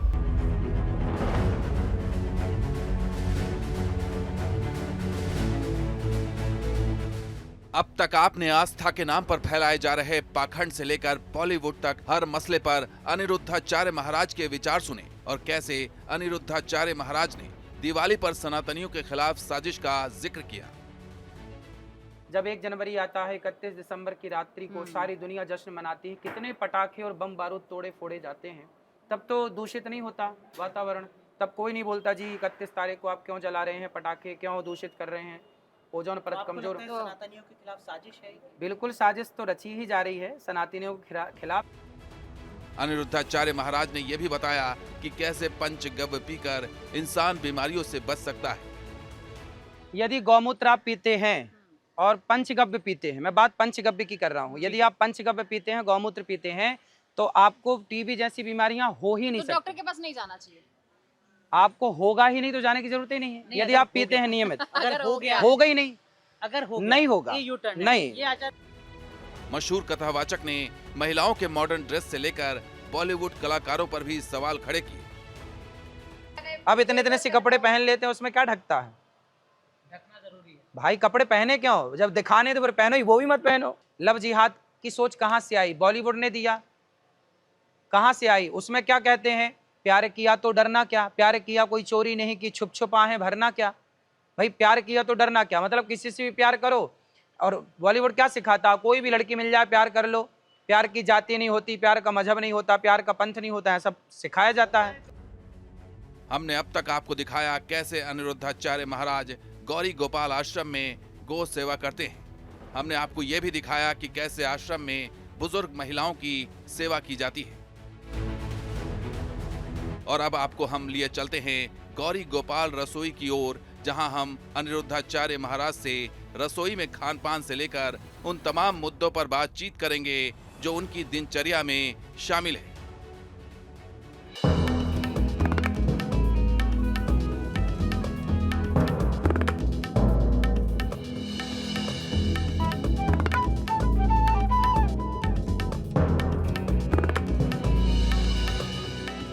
ये लंगर सेवा 24/7 24 घंटे चलती है। सुबह 8 बजे से लेके 2 बजे रात को भी कोई आए तो उसे भोजन मिल जाता हर है। दिन एक ही चीज खिलाई जाती है। ना ना, बदल बदल के हर दिन क्या, एक दिन में 4 सब्जियां बदल जाती हैं। एक ही क्या दिन क्या में। मेन्यू रहता है? देखिए क्या क्या है। सादा चावल है, मीठा चावल है, दाल है, सब्जी है, रोटी भी है और पूड़ी भी है। ये दिवाली के उपलक्ष्य में कुछ ना खास ना, भी ये रहता है? 12 महीने, 12 महीने। दिवाली मनाते हैं वैसे आचार्य जी? हाँ, दीपावली मनाते हैं। बम पटाखे फोड़ते हैं? हाँ, सब फोड़ते हैं भैया भाई। एक ऐसा तबका है हिंदुस्तान में जो कहता है कि नहीं, बम पटाखे नहीं फोड़ने चाहिए। हल्का संत प्रमुख ने फुल्का, बहुत छोटा आपत्ति मोटा जताई उन देखिए। बयानों पर कि ये हिंदू त्योहारों पर ही इस तरीके के बयान क्यों दिए जाते हैं कि पटाखा मत फोड़िए, बम मत फोड़िए। आपको लगता है कोई सोची समझी साजिश है त्योहारों पर? देखिए, छोटे छोटे बच्चों का तो शुरुआत ही बम पटाखों से होता है, और बच्चों को बम पटाखे ना मिले छोटे छोटे तो उनको लगते नहीं कि दीपावली आई। हम लोग भी जब बच्चे थे तो बम पटाखे फोड़ते थे, तो ही पता चलता अच्छा दीपावली आ गई। और आपको महिलाएं यहाँ पर घर बार छोड़कर आते हैं, सब छोड़कर आते हैं, उनके लिए आप ही परिवार, तो उनके लिए त्योहारों पर कुछ खास अरेंजमेंट्स रहते हैं, जैसे अभी अनुराग पटाखों का ही जिक्र कर रहे थे। हाँ, अब जैसे दीपावली में माताओं को विशेष भोजन बनेगा, विशेष उनको वस्त्र बटेंगे, विशेष चीजें बटेंगी, तो दीपावली उनके साथ मनाई जाएगी, दीप जलाए जाएंगे। हर त्योहार, आप होली यहीं है, पर रहते हैं? हाँ मैं यहीं रहता हूँ। केवल हिंदू त्योहार पर ही निशाना क्यों? हिंदू त्योहार पे इसलिए निशाना, देखिए निशाना उस पे साधा जाता है जो बड़ा होता है। सनातन धर्म दुनिया में सबसे बड़ा है, तो जो बड़ा है उसी पे निशाना होगा। तो आप पे निशाना है मतलब आप बड़े, इससे सिद्ध होता है कि आप बड़े। लेकिन उससे कुछ बिगड़ेगा तो टेंशन नहीं। लेने का नहीं। चलो चलिए आइए देखते हैं। तो अब अन्न क्षेत्र में आचार्य जी किस तरीके की व्यवस्था रखते हैं? ये मुझे लग रहा है कि काशी फल की, सीताफल की, कद्दू की सब्जी है। ये बांटिए, ये देखिए दाल जो हम लोग स्वयं घर में अमृता, खाते आप हैं, उसी तरह दाल बांटिए और थोड़ा सेवा कीजिए, पुण्य पकड़िए। कमाइए। लीजिए, आप भी बांटिए। कुछ मात्रा तो थी, ये तो है आपके पास। जितना मांग रहा उतना दीजिए। अच्छा, तो लगभग कितने भक्त रोजाना आ जाते हैं? 30,000 लोग लगभग रोज। कितने? 30,000। 30,000। अब ये देखिए लाइन चलती ही रहेगी, ये रुकेगी नहीं। अभी तो 30,000 लोगों का रोजाना 30,000 लोग, और खाना बनाने के लिए तो लोग भी बहुत चाहिए। मैं आपको सब दिखाऊंगा, सब कैसे बनता है, कैसे क्या होता है। और ये लोग वो नहीं है जो यहाँ पर रहते हैं, या आसपास के तमाम जो ये सब बाहर से लोग आए। आप लोग कहाँ से आए? ये सब झारखंड, जैसे वृंदावन धाम है ना, तो लोग दर्शन करने आते हैं बिहारी जी का, तो सब आते हैं तो प्रसाद पाने यहाँ आते हैं सब। वृंदावन में कोई भी आप लोग कहाँ से आए हैं? सिकंदरा। सिकंदरा से। ये तो नजदीक से। हर व्यक्ति अलग अलग से। आप कहाँ से हैं? ये झारखंड। तो आपको यहाँ के बारे में जानकारी कैसे पता चली कि यहाँ पर प्रसाद की व्यवस्था हो जाएगी? YouTube में देखते हैं। हाँ, एक YouTube बड़ा माध्यम है आचार्य जी के लिए। हम लोग आदिवासी कहाँ से आए? YouTube पे देखते हैं। झारखंड से आए। टीवी पे, ये YouTube आपको लग रहा है सोशल मीडिया ने बहुत मदद पहुंचाई है आपको भी, विशेषकर भक्तों से जोड़ने में? और ये प्रेम कहाँ से? यूट्यूब के माध्यम से जागृत हुआ। क्यों आचार्य जी, ये सहमत है आप इनकी बात से? सोशल मीडिया ने भक्तों से आपको जोड़ने में बड़ी भूमिका निभाई है। बिल्कुल, कथा सुनते हैं लोग, टीवी पे यूट्यूब पे कथा सुनते हैं, कथाओं के बाद इनके जीवन में परिवर्तन होता है। लीजिए दाल लीजिए आप। सब बिहार जी ठीक करेंगे, आइए भगवान सब ठीक करेंगे। आइए चलिए, आइए देखिए, हर आइए 2 अमृता घंटे आइए। का- ये हर 2 घंटे का स्टॉक है, ये 2 घंटे का स्टॉक ये है। इतना बड़ा भगोना ये सुबह से सिर्फ 2 ही बनकर घंटे है। में अभी खत्म 2 हो घंटे जाएगा। में खत्म हो जाएगा। फिर अभी वहाँ चालू है बनना, दूसरा चूल्हे से उतरता है और दूसरा चढ़ जाता और है। सुबह कितने बजे से बनना शुरू हो जाता है खाना? सुबह से नहीं, 24 घंटे बनता है, 24 घंटे बढ़ता है। हर टाइम ताजा भोजन मिलेगा और नया मिलेगा और गरम मिलेगा, सब चीजें गरम गरम। ये पूड़ी, ये रोटी, सब बिल्कुल। आइए, जो नीचे नहीं बैठ पाते बुजुर्ग लोग, उनके लिए ये व्यवस्था है। अच्छा। अभी ये टेम्परेरी है, ये सब रसोई सामने शिफ्ट हो रही है। फेज 2 जो आपका बन रहा है। हाँ। अच्छा, कुछ भक्त आचार्य जी बाहर बैठते हैं, कुछ यहाँ बैठते हैं, तो ये कुछ ये बूढ़ों के लिए जो नीचे नहीं बैठ जो नहीं सकता, बैठ सकते। वो बुजुर्गों के लिए ये।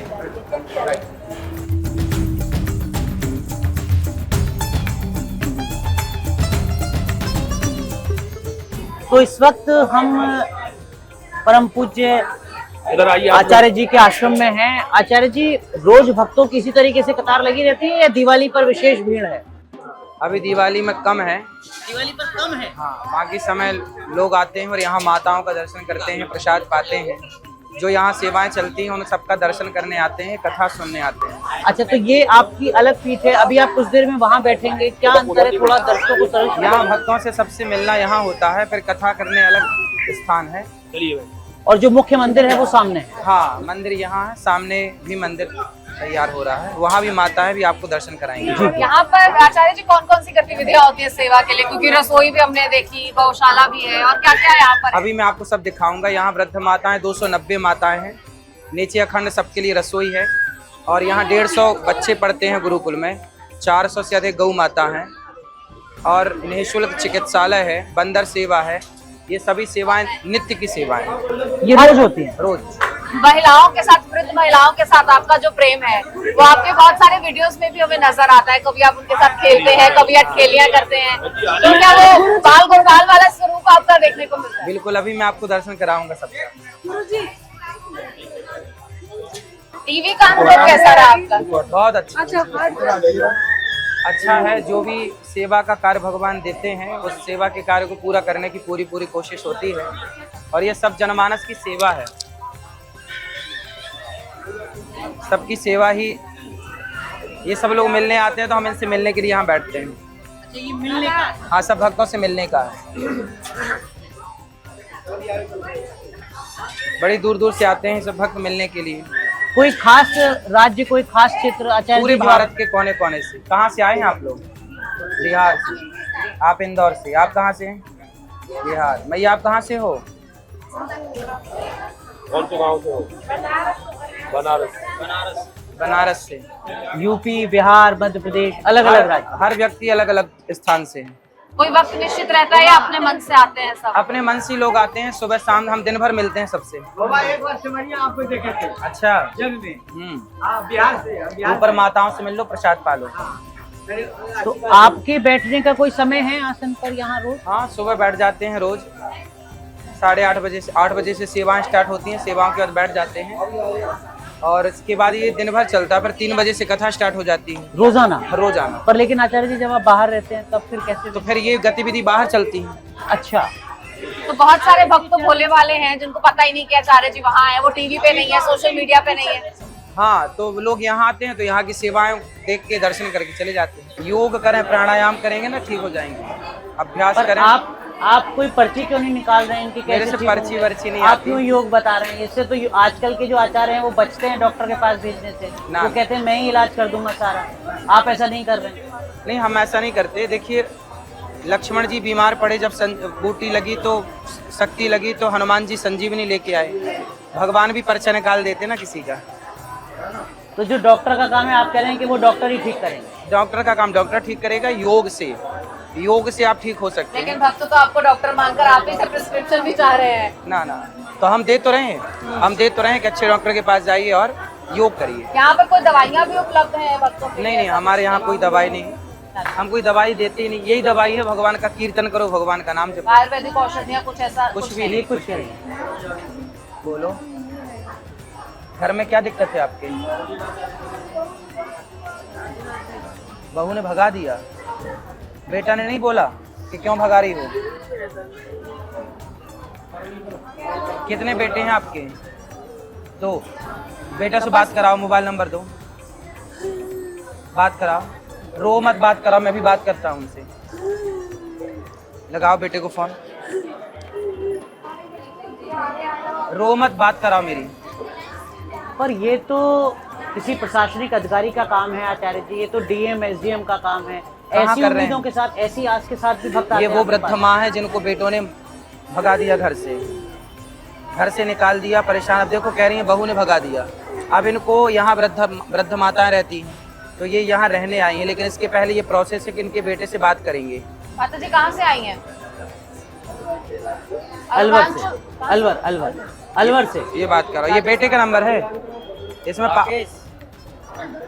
यहाँ का राकेश, माता जी कैसे पता चला? लो इस नंबर को लगाओ। ऐसी महिलाएं आती रहती हैं आचार्य? ऐसी महिला आती है। अब ये वेरिफिकेशन चालू हो गया, इनके बेटे को बोला जाएगा कि आप आओ, अपनी माँ को ले जाओ, क्या दिक्कत है, क्यों निकाला। यदि वो समझ जाएगा मेरी बात से तो माँ को लेके चला जाएगा। यदि वो मना कर देगा कि नहीं मेरे लिए तो माँ मर गई, मैं नहीं रखूंगा, निकाल दी, तो फिर इनको रखा जाएगा। इनको आप रख लेंगे? तो कोई रजिस्टर मेंटेन करते हैं? हाँ, सब रजिस्टर मेंटेन, फिर इनका पूरा आधार कार्ड लिया जाएगा, इनका पूरा वेरिफिकेशन होगा। ये भी लेकर आएंगे? ये मानसिक तौर पर तैयार होकर आएंगे कि ये आप ही के यहाँ रहेंगे? हाँ, यहाँ आधार कार्ड तो लगता ही है ना, सब जगह लगता है आधार कार्ड। पर लेकिन ये काम तो आचार्य जी एसपी का है, ये अपने थाने में जाती हैं। तो थाने में क्या करेंगे? सरकारी कहती वृद्धाश्रम। हैं मेरा बेटा निकाल रहा है मुझे घर से बाहर, वो मदद करते। ये तो धर्म और सनातन से जुड़ी चीज नहीं है, उसके लिए भी आपके पास आ रही हैं। हाँ हाँ, इनकी देखिए, इनके बेटे को समझा के ना ठीक किया जा सकता है। यदि भटक गया मान है, जाते हैं बेटे से? बहुत सारे बच्चे मान जाते हैं। मान जाते हैं। और ये एसपी के पास जाएंगे तो एसपी क्या करेंगे? क्या करेंगे? समझाएंगे तो बेटे फिर जाएंगी, फिर मारेगा, फिर परेशान करेगा। जिससे रखना ही नहीं है बेटे को, उसे एसपी क्या समझाएगा? जिस बेटे ने माँ को निकाल ही दिया, यहाँ तो माँ की मृत्यु हो जाती है तो बेटे उनकी अर्थी उठाने नहीं आते। भैया रोइए मत, अभी बात कर रहे हैं, चिंता ना करिए। ये लो, इसे अभी अपने पास रखो। हाँ, राकेश बोल रहे हैं। राकेश भैया, आपकी मैया आई है यहाँ पे गौरी गोपाल वृद्धाश्रम वृंदावन में। क्या है मैया ये? हेलो, नेपाल से हो आप? बताओ। अच्छा, अभी बात करते हैं आपसे, अभी बात करते हैं। हाँ, सरकारी हॉस्पिटल में जाके आपका क्या दवाई करनी है आपको? चोरी? क्या चोरी हो? अभी बात करते हैं, इनसे बात कर लें। हाँ, हेलो, कहाँ पर हो भैया? लीजिए, महाराज जी से बात करिए। स्पीकर करो। राधे राधे भैया, क्या नाम है आपका? राकेश। ये आपकी माँ का नाम क्या है? हैं? क्या नाम है आपका? कृपा। तो ये मैया वृद्धाश्रम में रहने के लिए आई हैं, आपने घर से क्यों निकाल दिया इनको? हैं?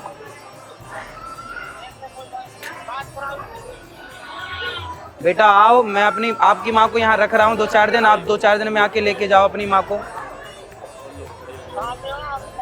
वृंदावन में गौरी गोपाल आश्रम। हाँ, नंबर यही रहेगा, आप आओ और मेरे से मिलो, क्या दिक्कत है, माँ को लेके जाओ। बेटा सेवा करना चाहिए माँ की, घर से ना निकालना चाहिए। कल तुम बड़े हो जाओगे, तुम्हारी औलाद तुम्हें निकालेगी, फिर कहाँ जाओगे?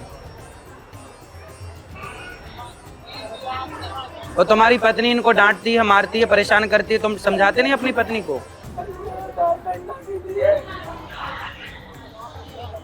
अरे क्या बताओ, माँ ने तुमको पाल पोस के बड़ा किया, तेल मालिश की, और तुमने माँ को घर से निकाल दिया। कहीं भी हो तुम जल्दी वृंदावन आओ गौरी गोपाल, और अपनी माँ को देखो। माँ बहुत रो रही हैं, परेशान हो रही हैं। माँ की सेवा, माँ भगवान होती है बेटा, माँ को ऐसे नहीं निकालना चाहिए घर से, ठीक है?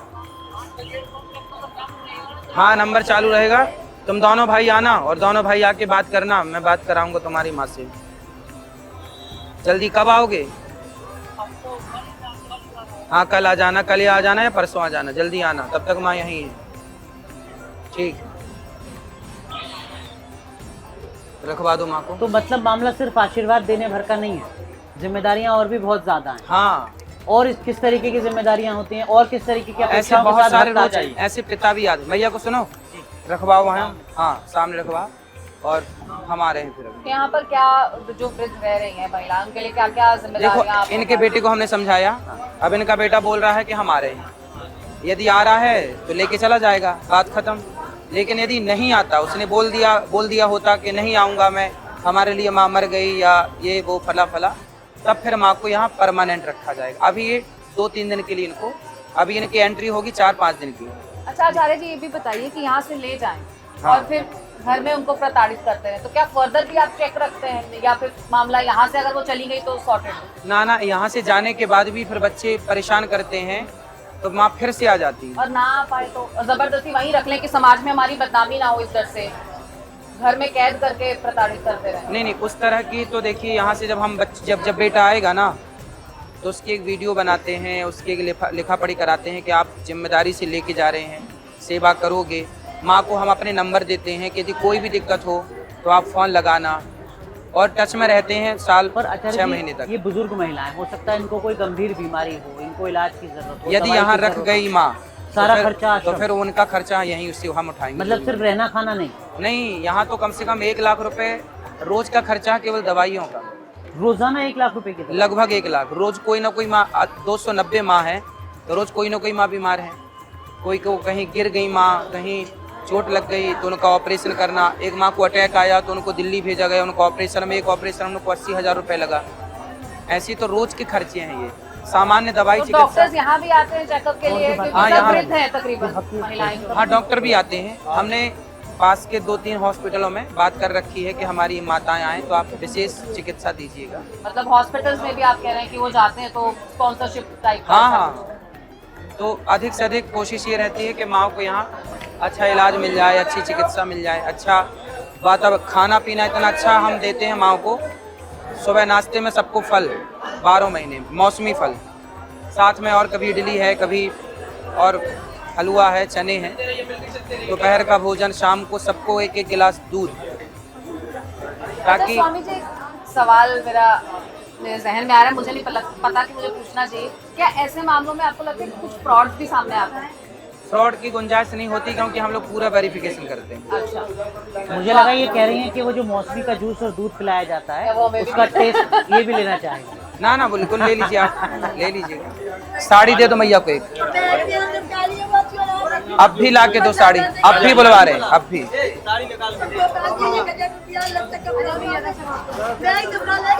अभी ला रहे हैं साड़ी आपके लिए। आपके सेवक बता रहे हैं कि ये तो बारी बारी आती रहती है, तो ये तो मामला फ्रॉड तो होगा?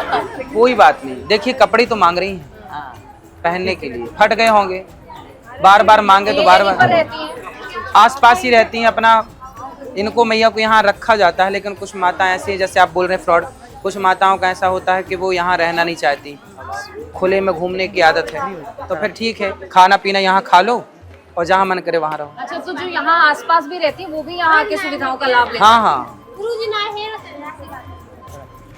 कपड़े यहाँ से मिल जाते हैं, भोजन यहाँ मिल जाता है, लाइट बात की सुविधा यहाँ मिल जाती है, नहाने धोने की सुविधा, बाकी फिर दिन भर कहीं भी रहो।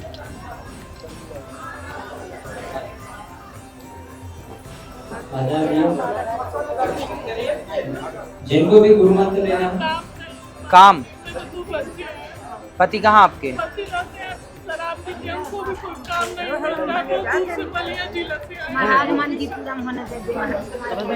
तो पति कहाँ? बात कराओ मेरी पति से।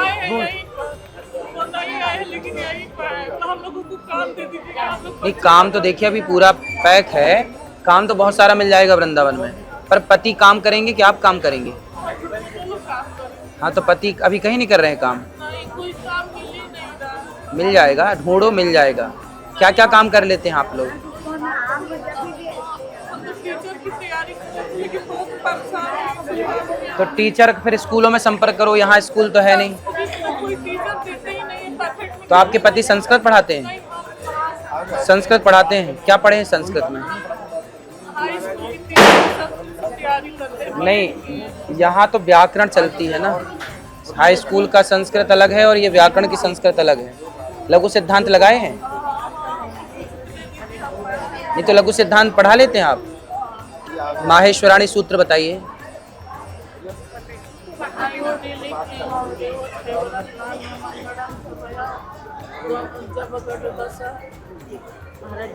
ख फ छ ठ त च ट त।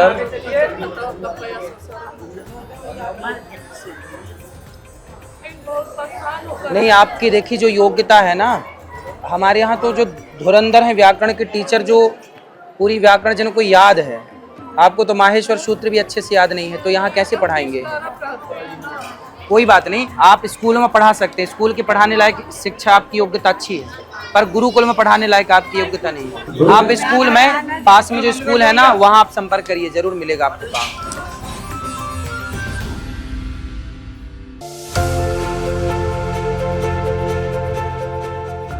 अनिरुद्धाचार्य महाराज के गौरी गोपाल आश्रम और उनमें चलने वाली गतिविधियों से अब तक आप रूबरू हो चुके हैं। आश्रम की व्यवस्था देखने और कथा वाचन के अलावा अनिरुद्धाचार्य महाराज कई घंटे दरबार में गुजारते हैं, जहां वो भक्तों को गुरु मंत्र देते हैं। गुरु मंत्र देने के लिए अनिरुद्धाचार्य महाराज के आश्रम में खास तरह की सफेद चादर का इस्तेमाल किया जाता है, जिसके नीचे भक्त और गुरु एक साथ होते हैं। इसी दौरान भक्तों को गुरु मंत्र दिया जाता है। जिनको दीक्षा लेना है, गुरु मंत्र वाले आ जाए भैया आप लोग।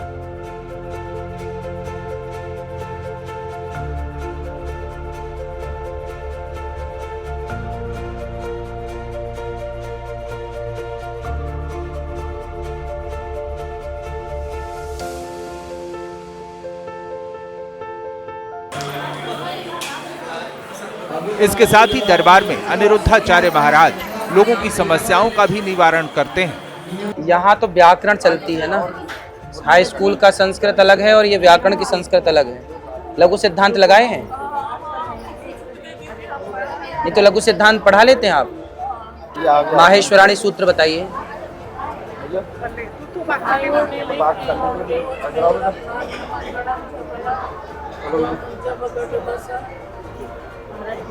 ख फ छ ठ त च ट त।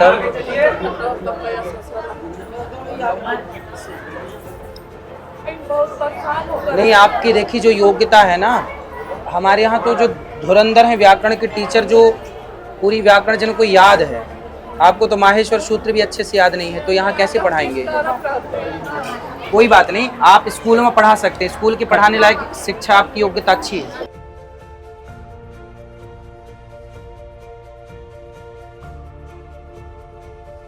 अनिरुद्धाचार्य महाराज के दरबार में कोई शरण मांगने पहुंचता है तो कोई खाना और कपड़े के लिए पहुंचता है। साड़ी निकाल कर आप ही ला रहे हैं साड़ी आप। अब जैसे आपके सेवक बता रहे हैं कि ये तो बारी बारी आती रहती है, तो ये तो मामला फ्रॉड तो होगा। कोई बात नहीं, देखिए कपड़े तो मांग रही हैं पहनने के लिए, फट गए होंगे, बार बार मांगे तो बार बार। आस पास ही रहती हैं अपना, इनको मैया को यहाँ रखा जाता है। लेकिन कुछ माता ऐसी हैं, जैसे आप बोल रहे हैं फ्रॉड, कुछ माताओं का ऐसा होता है कि वो यहाँ रहना नहीं चाहती। कपड़े यहाँ से मिल जाते हैं, भोजन यहाँ मिल जाता है, लाइट बात की सुविधा यहाँ मिल जाती है, नहाने धोने की सुविधा, बाकी फिर दिन भर कहीं भी रहो। आपने गौरी गोपाल आश्रम के रसोई का भी हाल देखा, कैसे यहाँ हजारों लोगों को खाना खिलाया जाता है और दिवाली पर रसोई में कौन कौन से खास व्यंजन बनाए जाते हैं। सादा चावल है, मीठा चावल है, दाल है, सब्जी है, रोटी भी है और पूड़ी भी है। ये दिवाली के उपलक्ष्य में कुछ खास ना ना, ये 12 महीने 12 महीने दिवाली मनाते हैं वैसे आचार्य जी? हाँ, दीपावली मनाते हैं। बम पटाखे फोड़ते हैं? हाँ, सब फोड़ते हैं भैया भाई। एक ऐसा तबका है हिंदुस्तान में जो कहता है कि नहीं, बम पटाखे नहीं फोड़ने चाहिए। हल्का फुल्का छोटा मोटा उन बयानों पर कि ये हिंदू त्योहारों पर ही इस तरीके के बयान क्यों दिए जाते हैं कि पटाखा मत फोड़िए, बम मत फोड़िए? आपको लगता है कोई सोची समझी साजिश है त्योहारों पर? देखिए, छोटे छोटे बच्चों का तो शुरुआत ही बम पटाखों से होता है, और बच्चों को बम पटाखे ना मिले छोटे छोटे तो उनको लगते नहीं कि दीपावली आई। हम लोग भी जब बच्चे थे तो बम पटाखे फोड़ते थे तो ही पता चलता अच्छा दीपावली आ गई। और आपको महिलाएं यहाँ पर घर बार छोड़कर आते हैं, सब छोड़कर आते हैं, उनके लिए आप ही परिवार, तो उनके लिए त्योहारों पर कुछ खास अरेंजमेंट्स रहते हैं, जैसे अभी अनुराग पटाखों का ही जिक्र कर रहे थे। हाँ, अब जैसे दीपावली में माताओं को विशेष भोजन बनेगा, विशेष उनको वस्त्र बटेंगे, विशेष चीजें बटेंगी, तो दीपावली उनके साथ मनाई जाएगी, दीप जलाए जाएंगे। हर त्योहार, होली है, हाँ मैं यहीं रहता हूँ। हमने आपको गौरी गोपाल आश्रम में रह रही बुजुर्ग महिलाओं से भी मिलवाया, जो अब अपने घर नहीं लौटना चाहती, क्योंकि उनका मानना है कि घर से बेहतर आश्रम में उनकी देखभाल हो रही है। ये बच्चों को आशीर्वाद दीजिए, ये भी खुश रहें। रो क्यों रही हैं आप? खुश रहो मेरे बच्चे। रो क्यों रही हैं? हो रही हैं आप? सब ठीक है? कहाँ की रहने वाली हैं आप माता जी? दिल्ली की रहने वाली हैं। यहाँ आचार्य जी के आश्रम में कब से हैं आप? 4 साल से। 4 साल से रह रही हैं। ये तो कोई दिक्कत तो नहीं करते हैं, परेशान तो नहीं करते हैं? सब भोजन मिलता है आपको समय पर? हम लोग घर से बढ़िया यहाँ पर, अपने घर से बढ़िया है यहाँ पर? बहुत बढ़िया। हम लोग कहते हैं हमारे घर मत भेजना, हमारे घर कोई आए मत भेजना हमको, हम नहीं जाएंगे अपने घर। क्यों नहीं जाएंगे आप अपने घर? वो तो आपका घर है, ये तो आचार्य जी का आश्रम है। नहीं, हम यहीं रहेंगे। कल को आपकी उम्र और बढ़ी तो फिर दिक्कत हुई आपको, तब भी यहीं रहेंगे आखिरी सांस तक? आपने ये भी सुना कि अनिरुद्धाचार्य महाराज गाय के गोबर से नहाते हैं और गौमूत्र का सेवन भी करते हैं। सिर्फ अनिरुद्धाचार्य महाराज ही नहीं, उनके भक्त भी गौमूत्र का सेवन करते हैं। और अब आपको हम ले चलते हैं गौरी गोपाल आश्रम के उस गुरुकुल में, जहां बच्चे अध्यात्म के साथ साथ आधुनिक शिक्षा ग्रहण करते हैं। ये सब बच्चों के रहने की व्यवस्थाएं हैं। बहुत बढ़िया। यहाँ बच्चे रहते हैं, नीचे भी बच्चा, ऊपर भी बच्चे यहाँ पढ़ते हैं। ऊपर भी 2 क्लास हैं, क्लास ऊपर भी है, अभी काम चल रहा है। अच्छा, ये बच्चे हैं 2-3 जरा एक बार इनसे अभी बात कर छुट्टी में लें। ये बच्चे गए नहीं हैं। कितने अभी आप लोग गए ना, घर नहीं गए ना? तो ये दिवाली बच्चे- यहीं मनाने का प्लान है? कैसे मनाओगे? कैसे मनाते हैं हर साल? पटाखे चलाओगे? अच्छा, कौन कौन से पटाखे चलाओगे? आचार्य जी चलाने देते हैं पटाखे? बना तो नहीं करते हैं? हैं? अच्छा, क्या क्या पढ़ते हो यहाँ पर?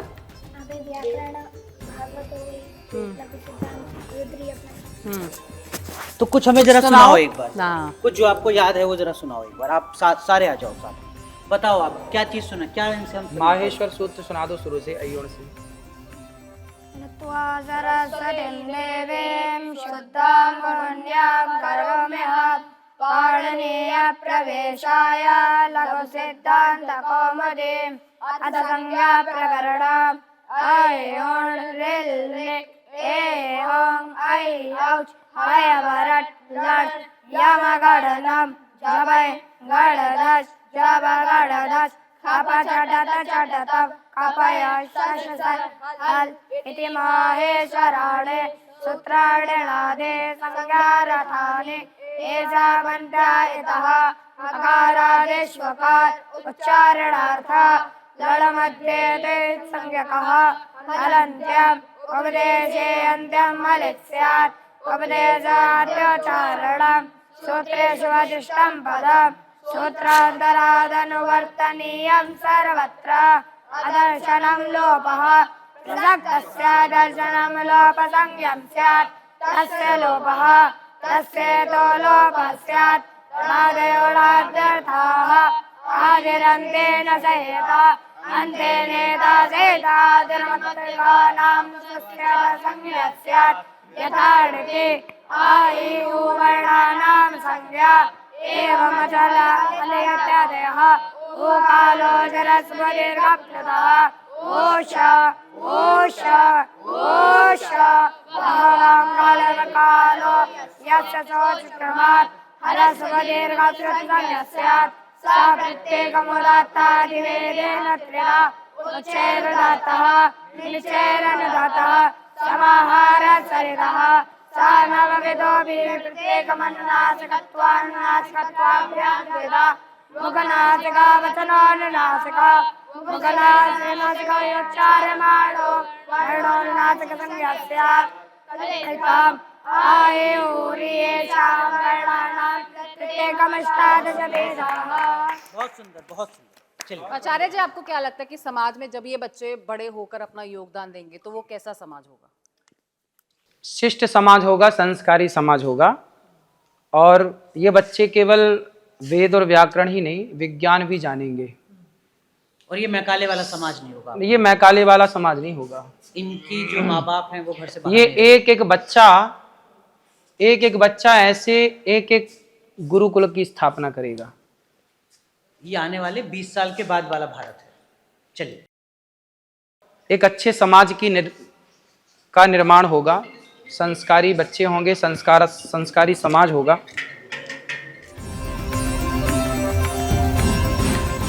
तो पर्दे से हकीकत तक कैसे दिखते हैं अनिरुद्धाचार्य, कैसे वो हैं, ये हमने आपको बताया। इस खास पेशकश में आज के लिए बस इतना ही। आप बने रहिए न्यूज नेशन के साथ और हमें दीजिए इजाजत। नमस्कार। धन्यवाद।